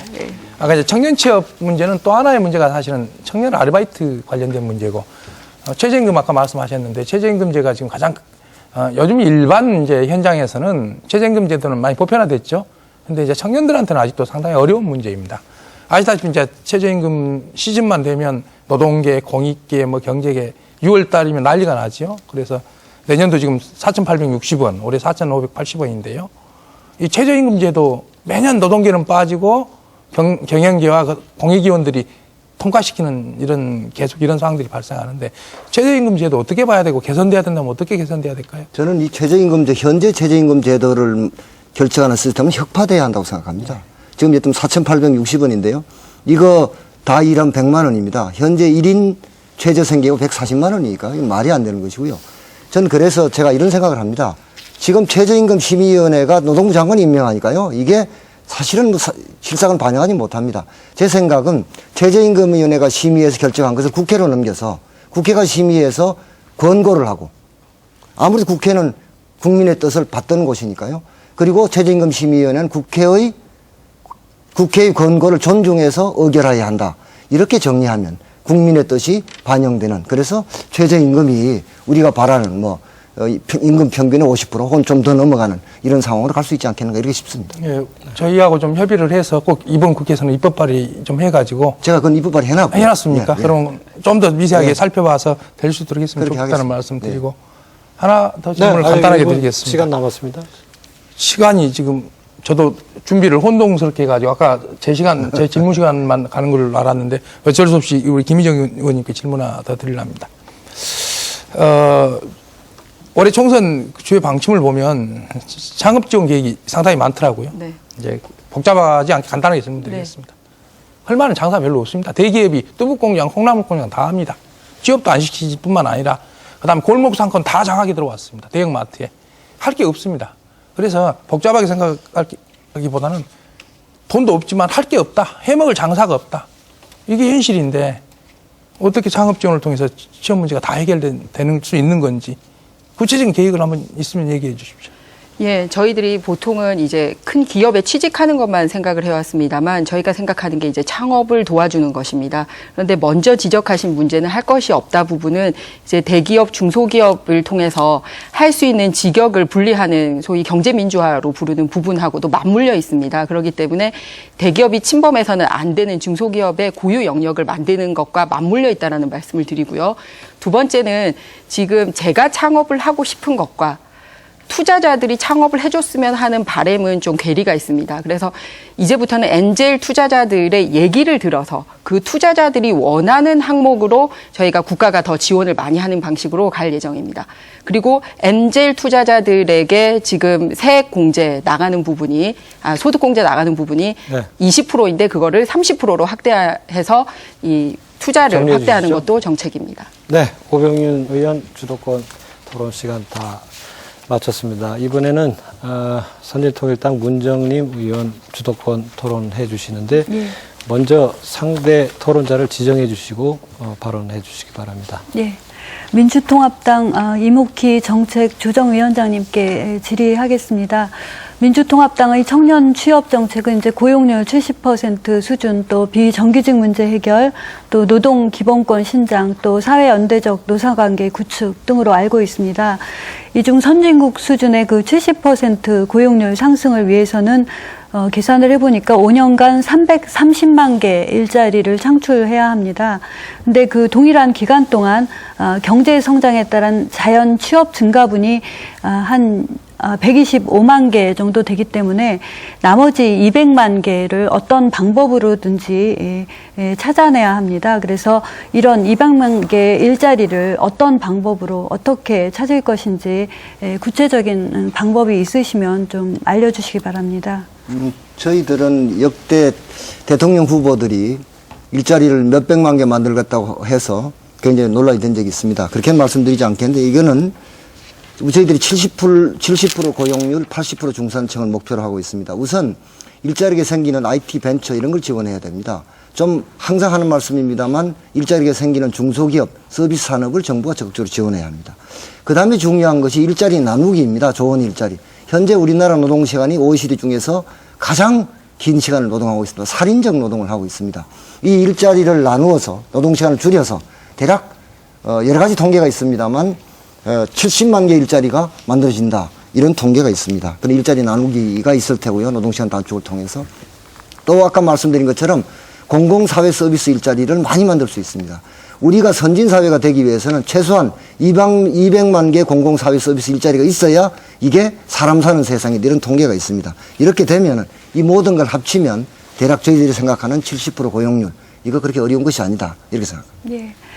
또 자료를 보니까 굉장히 자세한 그런 대안은 준비가 되어 있는 것 같습니다. 근데 보니까 이제 실근로시간을 단축해서 일자리를 만든다, 또 보편적 복지 서비스를 통해서 일자리를 만든다, 친환경 일자리를 만든다, 이렇게 알고 있는데요. 청년의 경우에 좋은 일자리, 만족할 수 있는 일자리와 그냥 양적인 일자리와 다를 수 있다는 차원에서 그런 부분이 고려됐는지 해서 또 여쭤본 겁니다. 어떻게 생각하십니까? 예. 아까 말씀드린 것처럼 청년 고용 의무 할당제요. 이건 매우 중요하다고 생각합니다. 이걸 3년으로 한 이유는요. 대략 26살에 취업한다고 하면 60을 기준으로 하면 3%를 하면 이게 한 사이클이 돌기 때문에 3년 정도를 했습니다. 이건 매우 중요하다고 생각을 하고요. 그 다음에 아까 말씀드린 것처럼 여러 가지 청년이라고 해서요. 그 아까 말했던 청년 고용 의무 할당제가 우선 뿌리 내리는 게 중요하고 청년들의 창업을 지원하는 이런 노력도 좀 더 열심히 돼야 됩니다. 다른 하나는 아까 말씀드린 공공사회 서비스 일자리를 대폭적으로 확충하는 것입니다. 아까 말씀드린 것처럼 환경. 제가 17대 국회 때 강직킴이라는 일자리를 만들었습니다. 근데 많은 사람들이 그렇게 소득이 높지도 않음에도 불구하고 스스로 지원해서 열심히 일하는 걸 봤습니다. 그래서 이런 공공사회 서비스 일자리 이런 것을 많이 만들어서 청년들의 지금 실업률을 해결해야 한다 이렇게 생각합니다. 네, 문정림 의원 다음은 누구한테 질문하시겠습니까? 예, 새누리당 김희정 정책 부의장님께 질의하겠습니다. 그 스펙 초월 취업 시스템과 관련해서 질의가 이미 많이 있었는데요. 그 열정과 잠재력으로 대상자를 선발한다 이렇게 했습니다. 그래서 그런 부분에 대한 의문이 있었는데 아마 직무 능력 표준 또 인성, 적성 이런 것을 평가해서 선발한다 이렇게 하신 것 같습니다. 근데 교육까지는 가능한데 취업을 위해서는 멘토만의 노력으로는 사실 쉽지 않기 때문에 결국 취직을 하기 위해서는 인사 책임자의 의사 결정이 필요하잖아요. 그래서 이런 부분 때문에 그간의 학력 차별 철폐를 위한 사회적 분위기 쇄신이 있었음에도 불구하고 그간에 실현되지 못했던 점을 감안해서 혹시 포장만 바뀌지 않았나 이런 우려도 있습니다. 그래서 좀 어떤 혁신적인 대책을 좀 갖고 계신지 묻고 싶습니다. 예, 실제 학교에서 여는 수업 중에서 그러니까 기업이 원하는 그런 수업을 매칭을 시키는 청년 아카데미를 또 확대해 나갈 예정입니다. 그래서 그냥 한 번 특강 듣고 끝나는 게 아니라 그 학기 전체가 이제 청년 아카데미를 통해서 기업이 원하는 그러니까 스펙이 아니라 실제 실력을 쌓는 거죠. 그 중에서 이제 오랜 기간 그 학생들을 살펴보면서 역량을 평가할 수 있는 그런 기반을 마련하는 겁니다. 그러면 우수한 학생들이 넘어갈 수 있는 상황이 되는 거고요. 두 번째는 이름만 바뀐 거 아니냐라고 얘기를 하셨는데 아닙니다. 앞서 말씀드렸듯이 많은 대기업에서 이미 블라인드 채용을 실시를 하고 있는 상황입니다. 그래서 가장 중요한 것은 저희가 강제적으로 모든 기업에다가 그거를 할 수는 없는 상황입니다만 우선 공공부문 그리고 대기업부터 시행해 나간다면 이게 사회적으로 점차적으로 분위기가 펴져 나갈지 않을까라고 생각을 하고 있습니다. 그리고 멘토를 각계 분야별로 1000명씩 해서 그 원하는 곳에 가고자 하는 사람들에게 역시 아까 맞춤형 패키지하고도 연결이 돼 있는 부분인데요.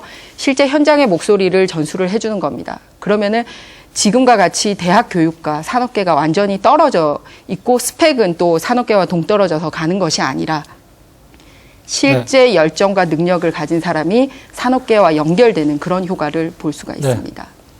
감사합니다. 문정림 의원 주도권 발언 모두 마치고요. 지금 청년 취업 대책 관련한 주도권 발언 진행되고 있습니다. 마지막 주도권 토론 민주통합당 이목희 의원 시작해 주시죠. 네, 우선 새누리당의 김미정 의원께 묻겠습니다. 그 청년 취업 대책 어디 보니까요. 졸업 후 중소기업 의무 취업을 하는 경우는 장학금을 주겠다 이런 내용들이 있습니다. 근데 구체적인 내용이 잘 상세히 기록되지 않아서 무슨 내용인지 몰라서 이것 예를 들면은 이런 거 아니겠습니까? 아까 제가 말씀드렸다시피 실제로 청년들이 청년 실업률이 높고 청년들이 취업이 안 되는 것은 예컨대 괜찮은 일자리들, 좋은 일자리들, 괜찮은 일자리들이 없기 때문인데요. 이것은 예컨대 아까 얘기를 하면 동일노동 동일임금이라든지 중소기업에 대한 지원을 통해서 일자리의 질을 높일 일이지 이렇게 해서 이게 되는 것인가 하는 게 하나 질문이고요.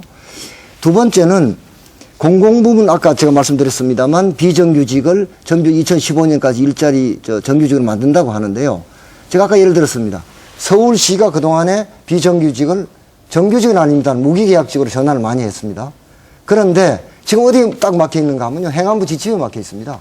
무기계약직으로 전환시켜주면 인건비 총액이 늘기 때문에 총액에 묶여서 못한다는 겁니다. 그거 행안부가 풀어주면 될 텐데 어떻게 비정규직 정규직 한다면서 이런 거 안 하는지 이거 어떻게 할 건지 묻습니다.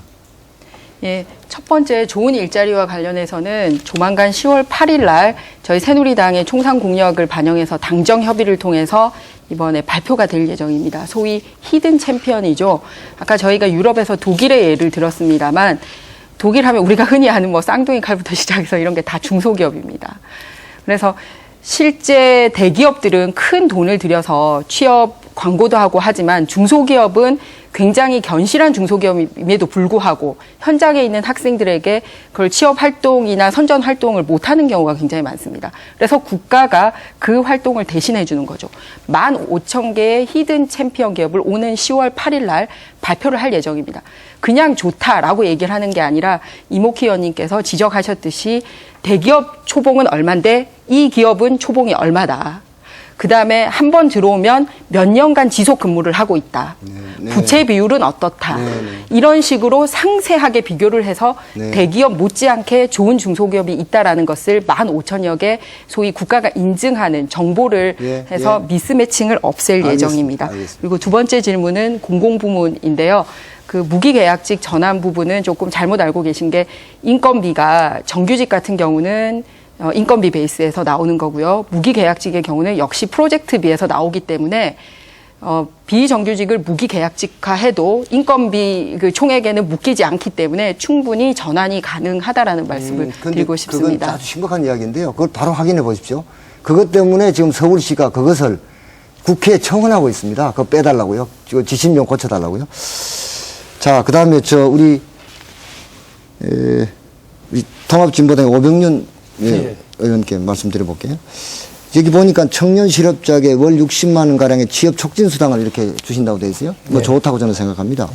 근데 이제 공식 실업자가 대략 2010년에 34만 명이거든요. 이게 한 2조쯤 됩니다. 뭐 이건 뭐 난 감내할 수 있는 거라고 생각하는데 실질 실업자가 한 124만 명 된다거든요.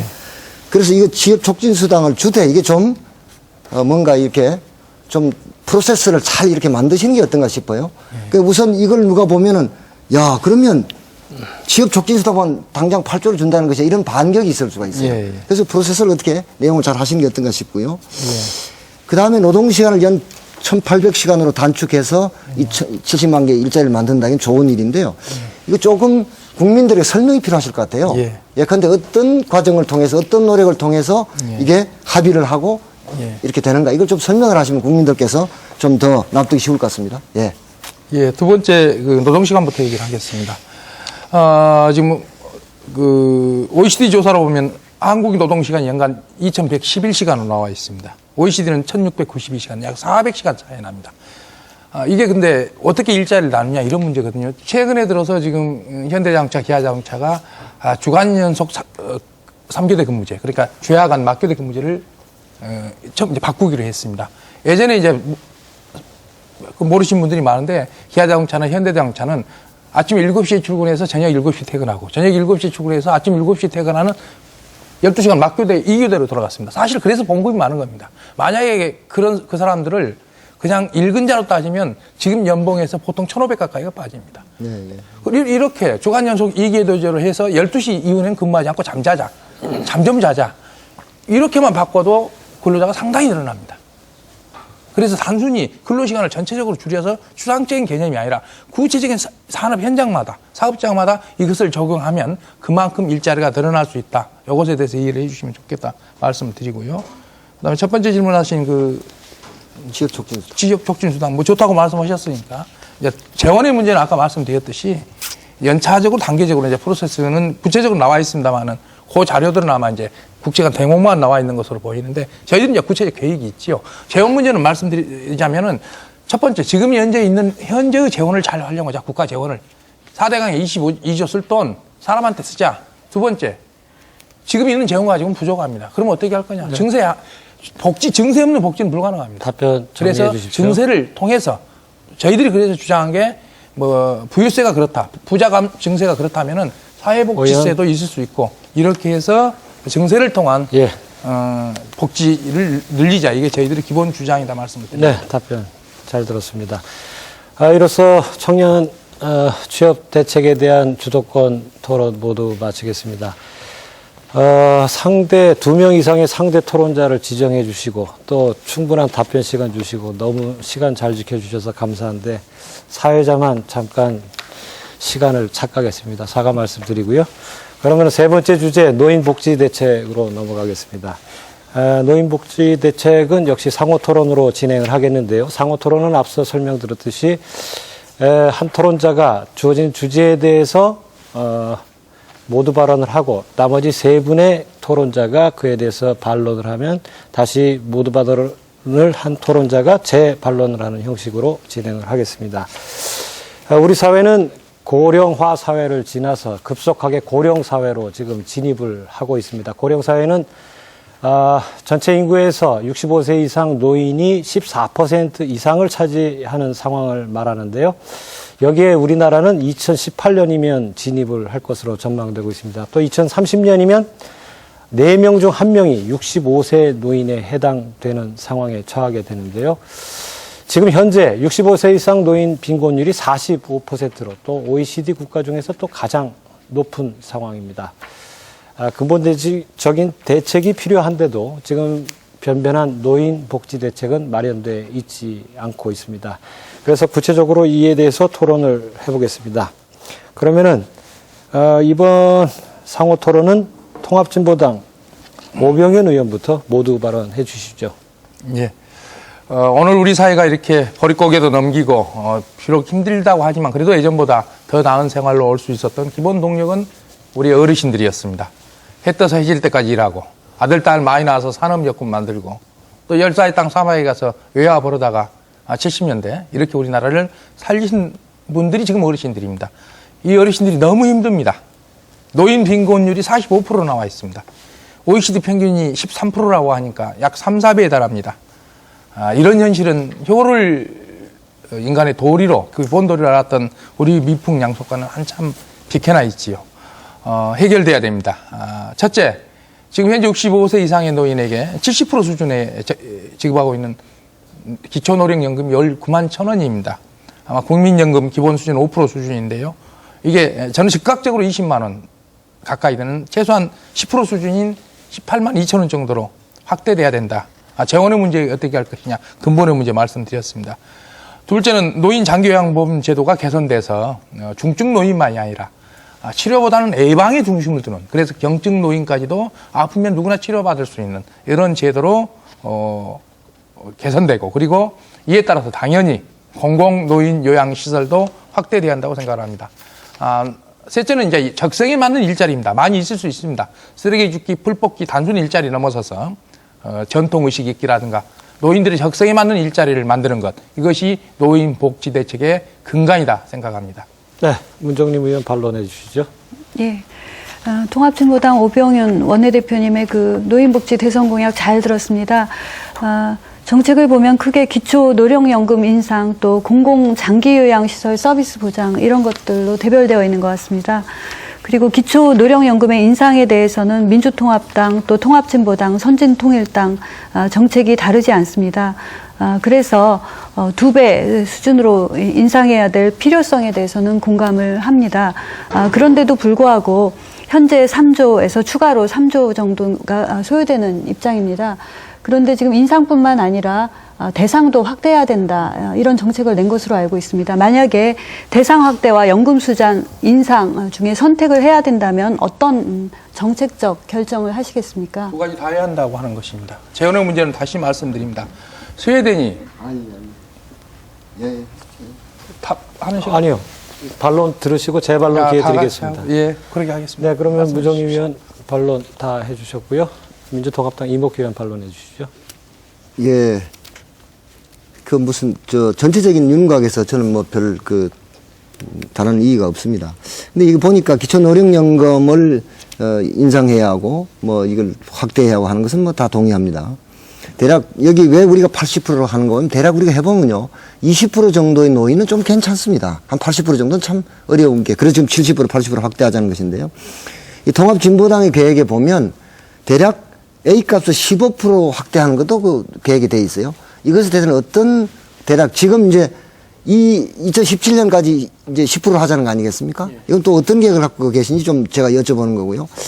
공공상조회를 설립하시자고 했어요.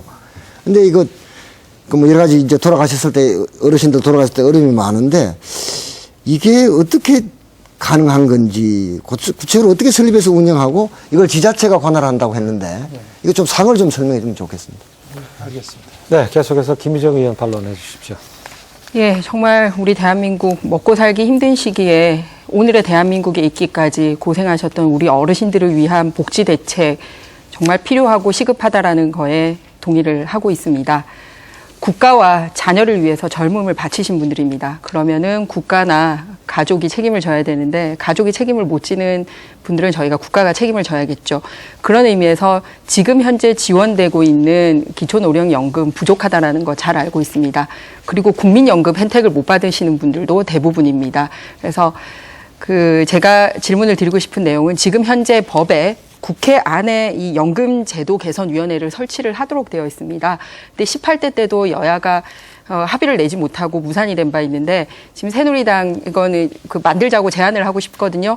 빨리 19대에서 연금제도 개선위원회를 만들어서 폭이라든지 비용이라든지 이런 것을 국회에서 공론화하는 게 맞다고 보는데 이 부분에 대해서 어떻게 생각하십니까? 예, 답변드리겠습니다. 그럼 오병현 의원 재반론 해주십시오. 예, 문정님 우리 의장님께서 말씀하신 문제는 두 가지가 다 돼야 된다. 그 재원이 가능하냐 이 문제인데요. 아까도 말씀드렸듯이 스웨덴이 우리보다 잘 살아서 복지되는 거 아닙니다. 우리나라 못 사는 나라 아닙니다. 돈도 많은 나라입니다. 있는 돈도 잘못 쓰고 있습니다. 그리고 더 걷어야 할 세금들 안 걷고 있습니다. 전문직이라든가 지금 세금 줄줄이 세고 있죠. 이거 더 걷어내고 그다음에 사회복지세 신설을 하고 충분히 할 수 있다는 말씀 드리고요. 그다음에 우리 이목희 의원님께서 질문하신 장제제도 관련해서는 이제 저희는 그래서 아까 말씀드렸듯이 스펙이 있는 사람이 스펙을 초월하는 거지 스펙도 없는 사람은 어떻게 할 거냐. 장제도 마찬가지입니다. 그래도 좀 괜찮은 분들이 장애가 괜찮지만 그것도 없는 분들이 많습니다. 이런 점에서 장제마저도 국가가 책임지는.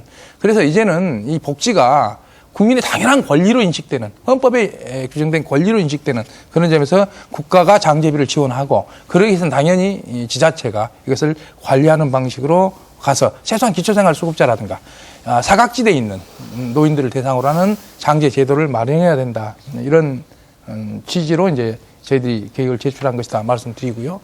그다음에 기초노령연금 예액과 관련해서는 현재 5% 아닙니까?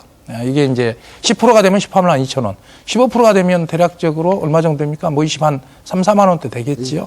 이제 단계적 지금 재원 문제가 현실적이기 때문에 저희도 재원을 말씀드리지만 그래서 매년마다 1%씩 늘릴 경우 2017년이면 10%에 달하고 그 위에 또 1%씩 늘리면 얼마고 이렇게 이제 계산을 되는 겁니다만은 하여튼 중장기적으로 늘려가야 된다. 그래서 최소한 그럼에도 불구하고 지금 오늘의 이 현실을 보면 당장에 10% 정도 수준 18만 2천으로 가고 그리고 15% 수준으로 가자 이런 말씀이고요. 우리 김희정 의원께서 제안하신 그 문제가 연금제도 문제는 사실은 이 문제뿐만 아니라 전반적으로 연금 활용 문제도 큰 문제 아닙니까? 그런 점에서 적극적으로 동의하고 저에게도 참여할 수 있는 기회를 주신다면 같이 참여해서 하도록 하겠습니다. 예. 네, 말씀 감사합니다. 여러분께서는 지금 중앙선거방송토론위원회가 주관하는 제1차 공직선거 정책토론회를 보고 계십니다. 지금은 노인복지 대책에 대한 상호 토론이 진행 중인데요. 계속해서 모두 발언 기회 선진통일당 문정림 의원께 드리겠습니다. 예.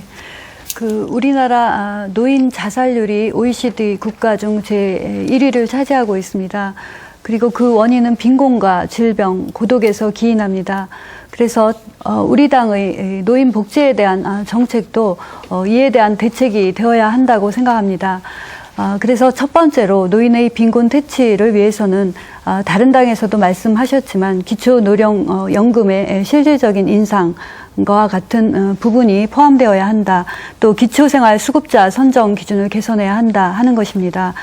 두 번째로는 노년의 노화와 질병에 대한 대책으로 보험급여 확대, 보장성 확대의 다양한 방안을 실천해야 할 것입니다. 세 번째로는 노인의 가정적, 사회적 고립에 대해서는 핵가족 시대에 지역 복지제도의 활성화가 필요하기 때문에 노인복지 지역 이양 사업에 대해서 지방 분권 교부세의 지원 활성화가 필요하다. 또 무엇보다 노인 정년 연장 및 일거리 창출에 대한 구체적인 공약 제시 이런 것들을 가지고 있습니다. 이상입니다. 네, 이모기 의원 반론해 주시죠. 예, 저는 노인의 문제는 가난과 질병 그리고 고독이라고 생각합니다. 이 세 가지를 잘 해결해야 한다고 생각하는데요. 제가 문정님 의원 말씀을 드리면서 이렇게 뚜렷하게 확 이렇게 각인되는 것이 좀 없습니다. 근데 그 중에서도 여러 가지 있습니다만 이 가난을 해결해 주는 문제인데요. 지금 선진통일당이 주장하는 이런 내용을 보면 물론 우리 재정적 사정도 있고 여러 가지 있습니다만 현재 우리 여러 가지를 고려하더라도 좀 많이 부족한 것이 아닌가 싶습니다. 이 점에 대해서 좀 노인들의 소득을 보장해주는 이런 점에 대해서 좀 더 자세한 내용이 있으면 좀 설명을 좀 해주시면 어떨까 싶습니다. 제가 보기에는 매우 많이 부족하다 이런 느낌을 지울 수가 없네요. 네. 노인의 네, 빈곤 제 반론 시간에 해주시고요. 저 이모기 의원 반론 끝나셨습니까? 예, 그러면 김희정 의원이요. 선진당이 말씀하신 부분 중에서 이 엄격한 부양 의무자 기준 폐지 부분이 들어가 있습니다. 그럴 경우에는 소위 능력이 있는 가족이 있음에도 불구하고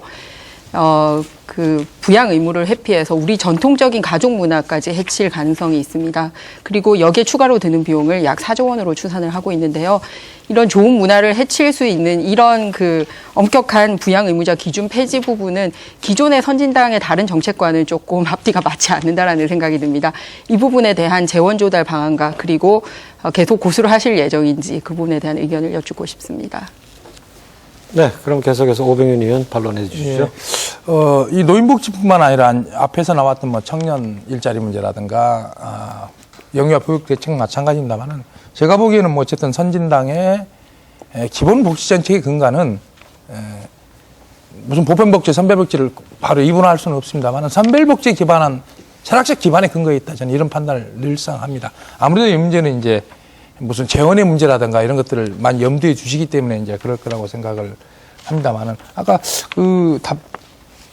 나오신 것 중에 분권교부세 얘기가 좀 나왔어요. 노인요양보험. 이 부분을 국가가 부담하는 것으로 가야 되는 건지 아니면 분권교부세를 통해서 지금까지 지역이 계속 부담하는 것으로 가는 게 옳은 건지 분권교부세를 통해서 지자체가 부담하는 방향으로 가는 것이 옳은 건지 아니면 이 부분을 다시 국가가 해소해서 적어도 노인복지 문제의 근본은 국가가 책임지는 방향에서 국가가 책임지는 것이 맞는 것인지 선진당은 어떤 입장이신 것인지 이게 좀 궁금한데요. 이 문제는 이제 왜냐하면 지금 현재 상당히 쟁점이 돼 있는 사안이거든요.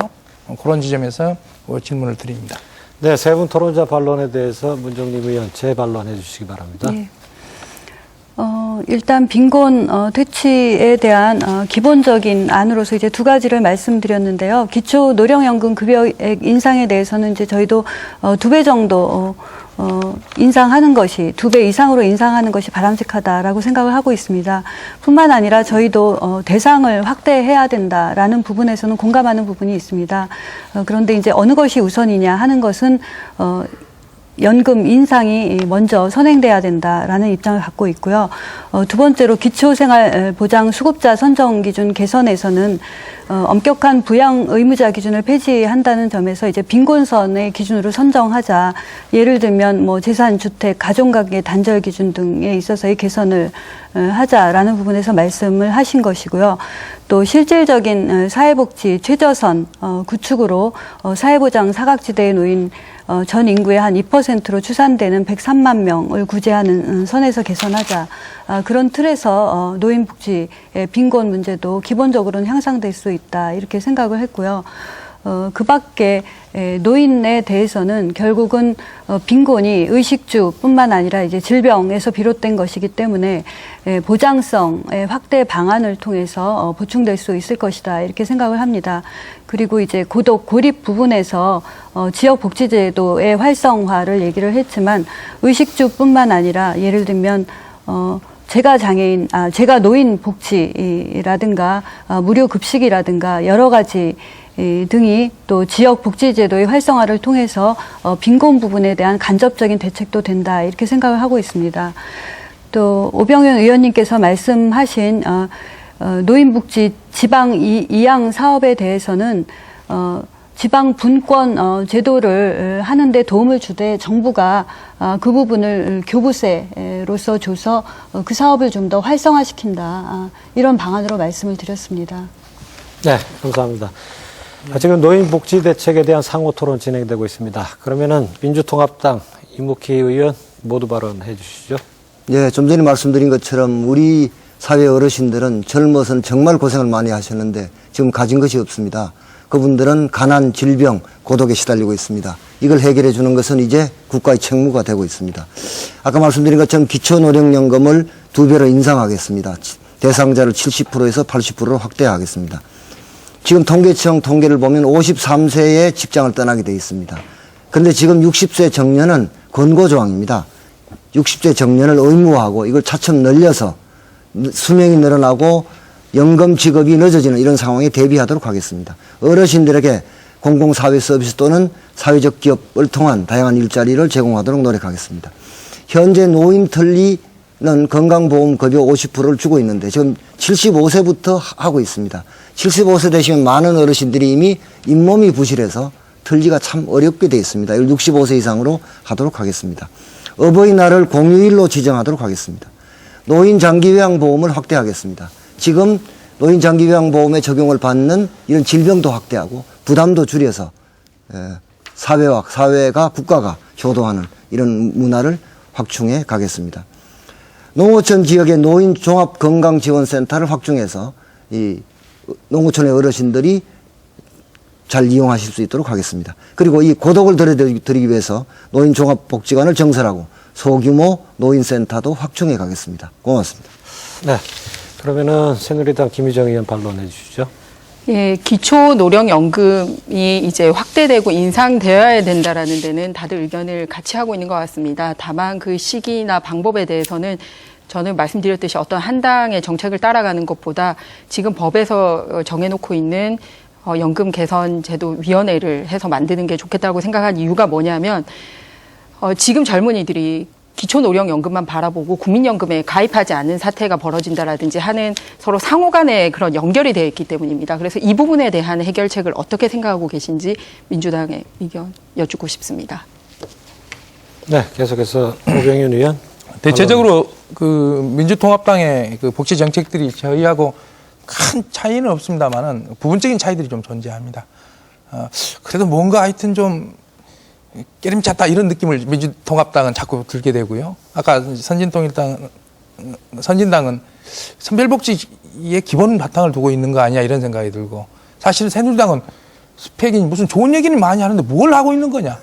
지난 이명박 정권도 등장하면서 엄청난 복지를 얘기했는데 되는 게 하나도 없고 세상은 다 힘들어지는데 지금 여러 가지 얘기를 들었지만 그게 된다는 거냐 아니면 그냥 정책으로 내는다는 거냐 이런 느낌을 이제 솔직히 좀 받는다는 말씀을 드리고 지금 60세 정년 의무화는 아주 좋은 얘기 같습니다. 이미 그 서구 같은 경우는 62세 3세로 연장해 가고 있는데 반드시 좀 관철돼야 되는 거 아닌가 이렇게 생각이 들고요. 기타 노인복지관 증설 문제도 저희하고 뭐 입장이 비슷해서 대체적으로는 지금 제출하신 안으로 본다면 저희하고 뭐 다를 게 거의 없는 안이어서 뭘 반론하기가 네. 좀 쉽지 않다는 말씀을 드리고, 그럼에도 불구하고 이것들이 구체화되는 과정에서는 미세한 차이들이 있는데 이런 점들 좀 국회 차원에서 서로 조절해서 입법화할 것은 입법화할 수 있도록 서로 협의를 해나갔으면 네, 좋겠다는 감사합니다. 부탁을 올립니다. 그러면 선제통일당 문정림 의원 반론하시겠습니다. 예.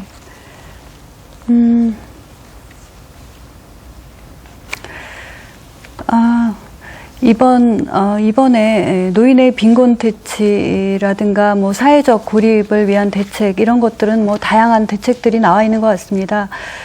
제가 말씀드리고 싶은 것은 이제 노인의 노화와 질병에 대한 대책인데요. 건강보험 보장성 강화에 대한 대책이 새누리당, 민주통합당, 통합진보당 구분 없이 나와 있습니다. 그 보장성 강화에 있어서 노인의 경우에는 특히 만성질환에 대한 또 중증 질환에 대한 보장성 강화가 있고요. 또 틀니나 보청기와 같은 장애에 대한 보장성 강화, 또 그 밖에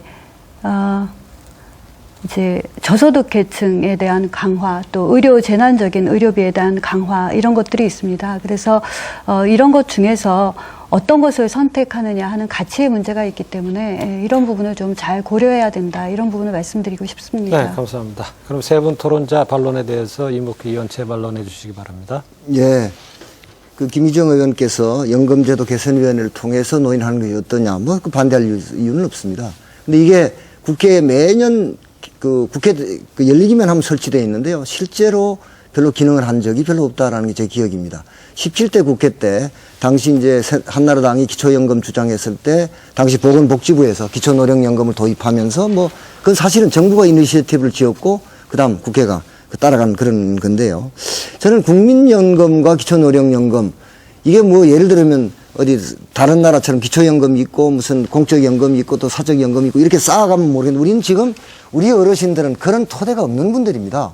지금 이 기초노령연금 이외에는 아무것도 소득이 없는 분들이 많거든요. 따라서 이건 다른 차원의 문제로 접근해야 한다고 생각합니다. 기초노령연금은 상당 기간 동안 어르신들의 가난을 그나마 좀 덜어주는 제도이기 때문에 할 수밖에 없다. 이건 또 강화시켜 가야 한다. 그런 생각을 갖습니다. 제가 낸 법안입니다. 60대 정년을 의무화하고 지금 예를 들면은 국민연금을 수령하는 나이가 점점 더 올라가고 있습니다. 이것에 걸맞춰서 3년에 1세씩 64세까지 정년을 연장하는 법안을 내놨습니다. 독일 같은 나라는 공적연금 수령 나이가 되기 전에 회사에서 못 내보내게 하는 법도 있습니다. 그러니까 소득을 이어가자는 것이죠. 그래서 이건 뭐 그렇게 추진해 가도록 노력하겠습니다. 우리 문정림 의원께서 말씀하신 건데요. 건강보험의 보장성 강화인데 이건 아무리 강조해도 지나치지 않습니다.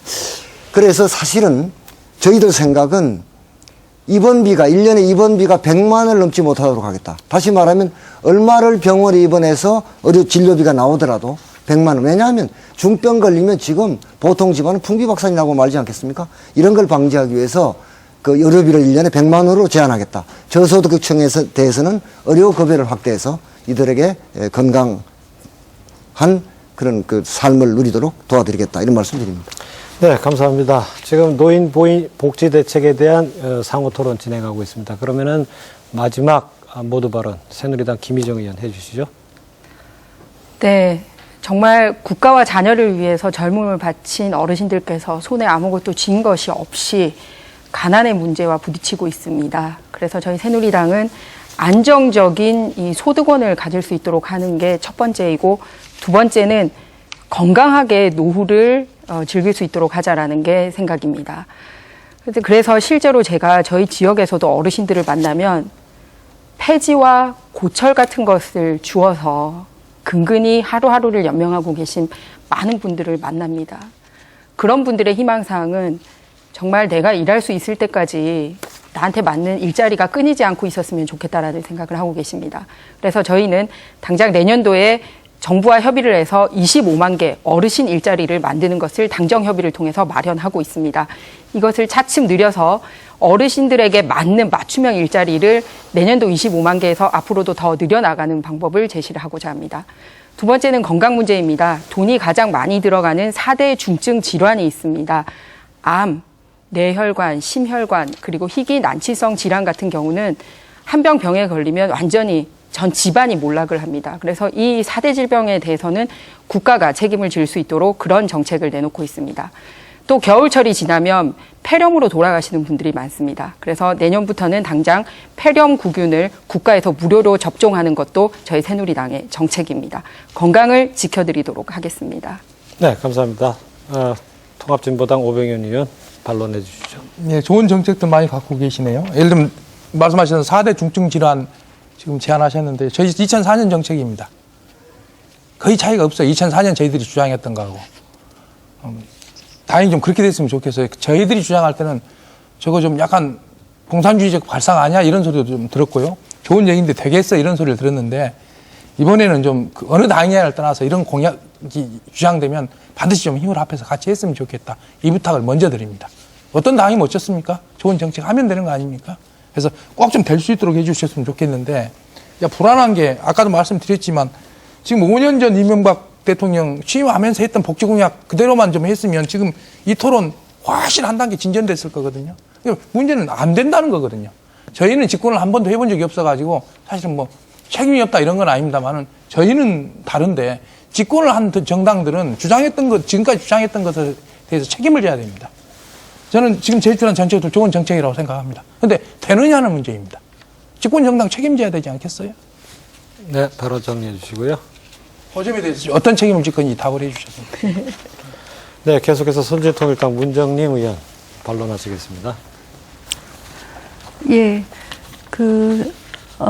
새누리당의 노인 복지 정책 중에서 지금 말씀하신 이제 중증 질환에 대한 보장성 강화라든가 폐렴구균 예방 접종 백신 본인 부담 감소 뭐 이런 것들은 사실은 복지부가 정책 방향으로 필수 의료라든가 또 예방 백신 접종 계획으로 추구하고 있는 일련의 방향성을 갖고 있는 것이어서 사실 그다지 새롭게 느껴지지 않습니다. 그래서 보편적 복지냐 선택적 복지냐에서 선택적 복지를 택했고 또 그중에서 중한 질환을 할 것이냐 흔한 질환을 할 것이냐 뭐 이런 부분에서 선택을 한 것으로 보입니다. 그리고 그것에 대한 시행이 나쁜 게 아니라 어떤 철학을 근간으로서 했느냐 그것을 듣고 싶고요. 두 번째는 정년 60세 의무화 또 이런 것들을 얘기를 했는데 정년 60세를 의무화하면서 그러면 청장년의 일자리가 상대적으로 늘어나지 않을 가능성에 대한 대책으로는 또 어떤 것을 갖고 있는지 좀 얘기되는 것은 있는 것 같은데요. 그런 부분을 좀 말씀해 주시면 좋겠습니다. 네, 감사합니다. 계속해서 민주통합당 이목희 의원 반론해 주시기 바랍니다. 네. 그 어르신들에 대한 대책으로 안정적 소득은 건강한 노후 뭐 좋은 말씀을 하셨는데 25만 개 일자리 말씀을 하셨는데요. 정말 어려운 일이거든요. 아까 저도 사회 서비스 일자리 또는 사회적 기업을 통해서 일자리를 만드는데 사실은 사회적 기업 일자리 같은 게 사회 서비스 일자리가 만들면서 또 이게 괜찮은 일자리가 안 되는 어려움이 참 많이 있습니다. 그래서 사실 25만 개 듣고 저는 깜짝 놀랐습니다만 이게 실제로 어떤 프로세스를 통해서 가능한지 그냥 이명박 대통령이 그 대통령 출마하면서 300만 개 일자리 만들다고 했다가 반도 지금 못 만든 그런 것인지 생각이 들고요. 4대 질환 국가가 책임지겠다고 했는데요. 실제로 새누리당의 정책에 보면 뭐 건강보험의 보장성을 강화한다든지 이런 문제에 대해서 제대로 정리되고 이걸 신뢰할 만하게 정리된 게 없거든요. 어떻게 된 것인지 좀 설명해 주시기 바랍니다. 네, 세 분 토론자 반론에 대해서 김희정 의원 재반론해 주시기 바랍니다. 예, 4대 중증 질환에 관련해서 먼저 어떤 정신을 가지고 했냐라고 말씀을 하셨는데 가장 걸리기 쉬운 질병임에도 불구하고 보험급여에서 혜택을 보지 못하고 있는 부분이기 때문에 어떤 특수한 사람만이 닥칠 수 있는 문제가 아니라 우리 국민 노인이라면 누구나 닥칠 수 있는 문제이기 때문에 보편적인 복지 관점에서 저희가 4대 중증 질환을 채택을 했다는 말씀을 드립니다. 그리고 돈이 가장 많이 나가는 질환이기도 합니다. 다음으로 2004년에 이제 진보당에서 걸었던 공약이라고 하셨는데 그때는 재원 마련 계획이 없이 되신 거겠죠. 부유세입니다. 그게. 그래서 그 논란이 있었던 부유세가 그 재원 마련. 그러니까 세금 증액을 통해서는 누구나 할 수 있습니다. 이제 기존의 우선순위를 선택하는 데 있어서 저희는 보험 급여를 이제 현실화해 나가는 그런 시대적인 환경에 맞추어서 지금 건강보험 보장률을 점점점 높이는 방안을 만들었다라는 것을 말씀을 드립니다. 그렇기 때문에 실현 가능성이 훨씬 더 저희가 높다라는 것을 말씀드리고 싶고요. 다음으로 선진당에서 질문하신 내용 중에서 정년 60세 의무화 말씀을 하셨는데 이게 청장년층 일자리와 배치되는 거 아니냐. 임금 피크제와 저희는 의무적으로 같이 가고자 합니다. 그렇기 때문에 많은 분들이 정년을 연장한다고 해서 반드시 젊은 시절에 받았던 돈만큼 훨씬 그 이상을 받기를 원하는 건 아닙니다. 지속적이고 안정된 일자리를 원하기 때문에 정년 연장과 임금 피크를 같이 가지고 감으로써 그 청년 취업 문제에는 이상이 없도록 하는 것을 맞물려서 준비를 하고 있습니다. 그리고 민주당에서 말씀하신 사회적 기업 일자리 부분 저희 공약사항에 들어가 있습니다. 구체적으로 좀 말씀드리면 공익형 일자리와 복지형 일자리가 많습니다. 복지형 일자리 같은 경우는 같은 노인이 노인의 사정을 알고 건강한 노인이 불우한 노인들을 돕는 그런 게 복지형이고요. 공공형은 최근에 굉장히 안전한 사회 문제되고 있지 않습니까? 이런 부분에 있어서 노인들의 사회적 참여가 필요하기 때문에 늘어나는 일자리 수를 계산을 해서 25만 개로 추산을 하고 있습니다. 네, 수고하셨습니다. 이상으로 세 번째 주제, 노인 복지 대책에 대한 토론도 모두 마치겠습니다. 이제 정해진 시간이 거의 다 돼서 마무리를 해야 할 것 같습니다. 오늘 토론 과정에서 못다 하신 말씀이 있으시면 마무리 발언을 통해서 해 주시기 바랍니다. 마무리 발언 시간은 1분씩 드리겠습니다. 그러면 순서에 따라서 이번에는 선진통일당 문정림 의원부터 발언해 주시기 바랍니다. 예. 제18대 대통령 선거가 100일도 남지 않았습니다. 국민의 대선 후보 선택 기준은 대한민국이 어떠한 나라가 될 것이냐, 또 나와 가족의 삶이 어떻게 달라질 것인가에 있을 것입니다. 우리 선진통일당은 선진과 통일이라는 과제를 갖고 있는 만큼 선진 국가를 이루기 위해서는 무엇보다 민생에 우선해야 한다라는 생각으로 서민생활 안정 대책에 관심을 갖고 쭉 공약을 마련해 왔습니다. 이러한 서민생활 안정 대책의 공약 제시가 이번 토론회를 통해서 국민과 함께 고민하고 또 국민과 함께 실현해 나갈 수 있도록 계속적으로 노력해서 국민의 삶에 위로와 희망이 될 수 있도록 하겠습니다. 고맙습니다. 네, 계속해서 이목희 의원. 예, 오늘 저희들은 영유아 보육대책, 청소년 취업대책, 노인복지대책에 대해서 의논했습니다. 우리는 저희 민주통합당은 모든 아이는 우리 아이다 라는 원칙 하에서 철학 아래서 무상보육을 잘 해나가겠습니다. 그리고 청년은 우리의 미래다라는 인식으로 청년들이 일자리가 없어서 혹은 나쁜 일자리 때문에 고통받는 것을 줄이기 위해서 최선을 다하겠습니다. 그리고 모든 어르신은 우리의 부모다라는 철학을 갖고 어르신들이 가난과 질병, 고독에서 벗어날 수 있도록 우리가 가진 노력을 다 해가겠습니다. 이제 이런 반론이 가능합니다. 우리 보수 세력이 그럼 돈이 어디 있느냐?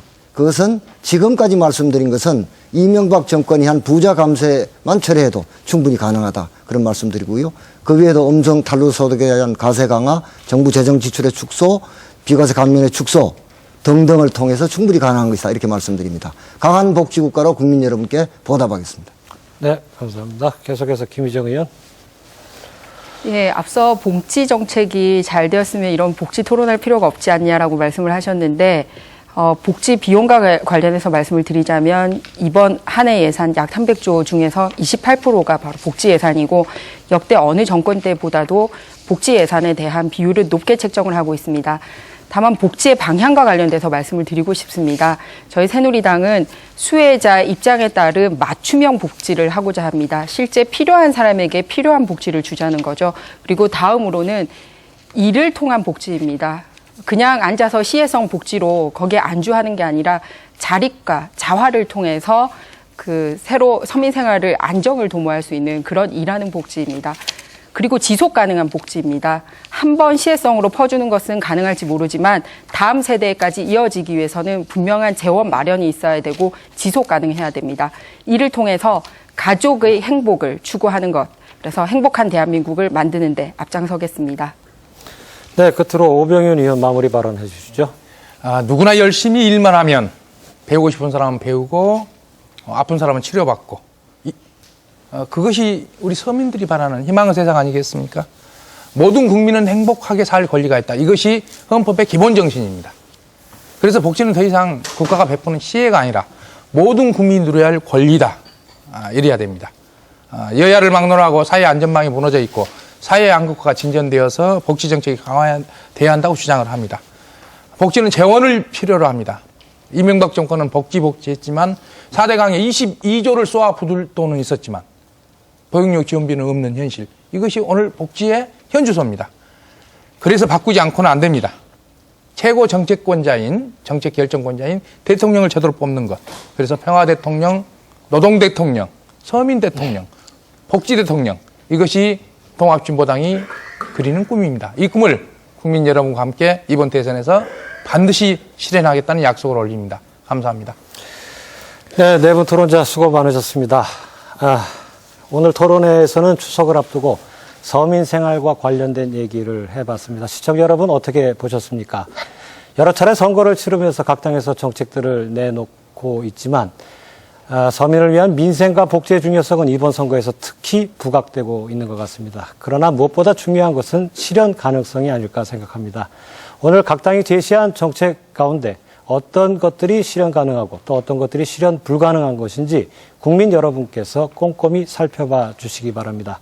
오랜 시간 동안 열띤 토론 펼쳐주신 네 분 토론자께 다시 한번 감사드리고요.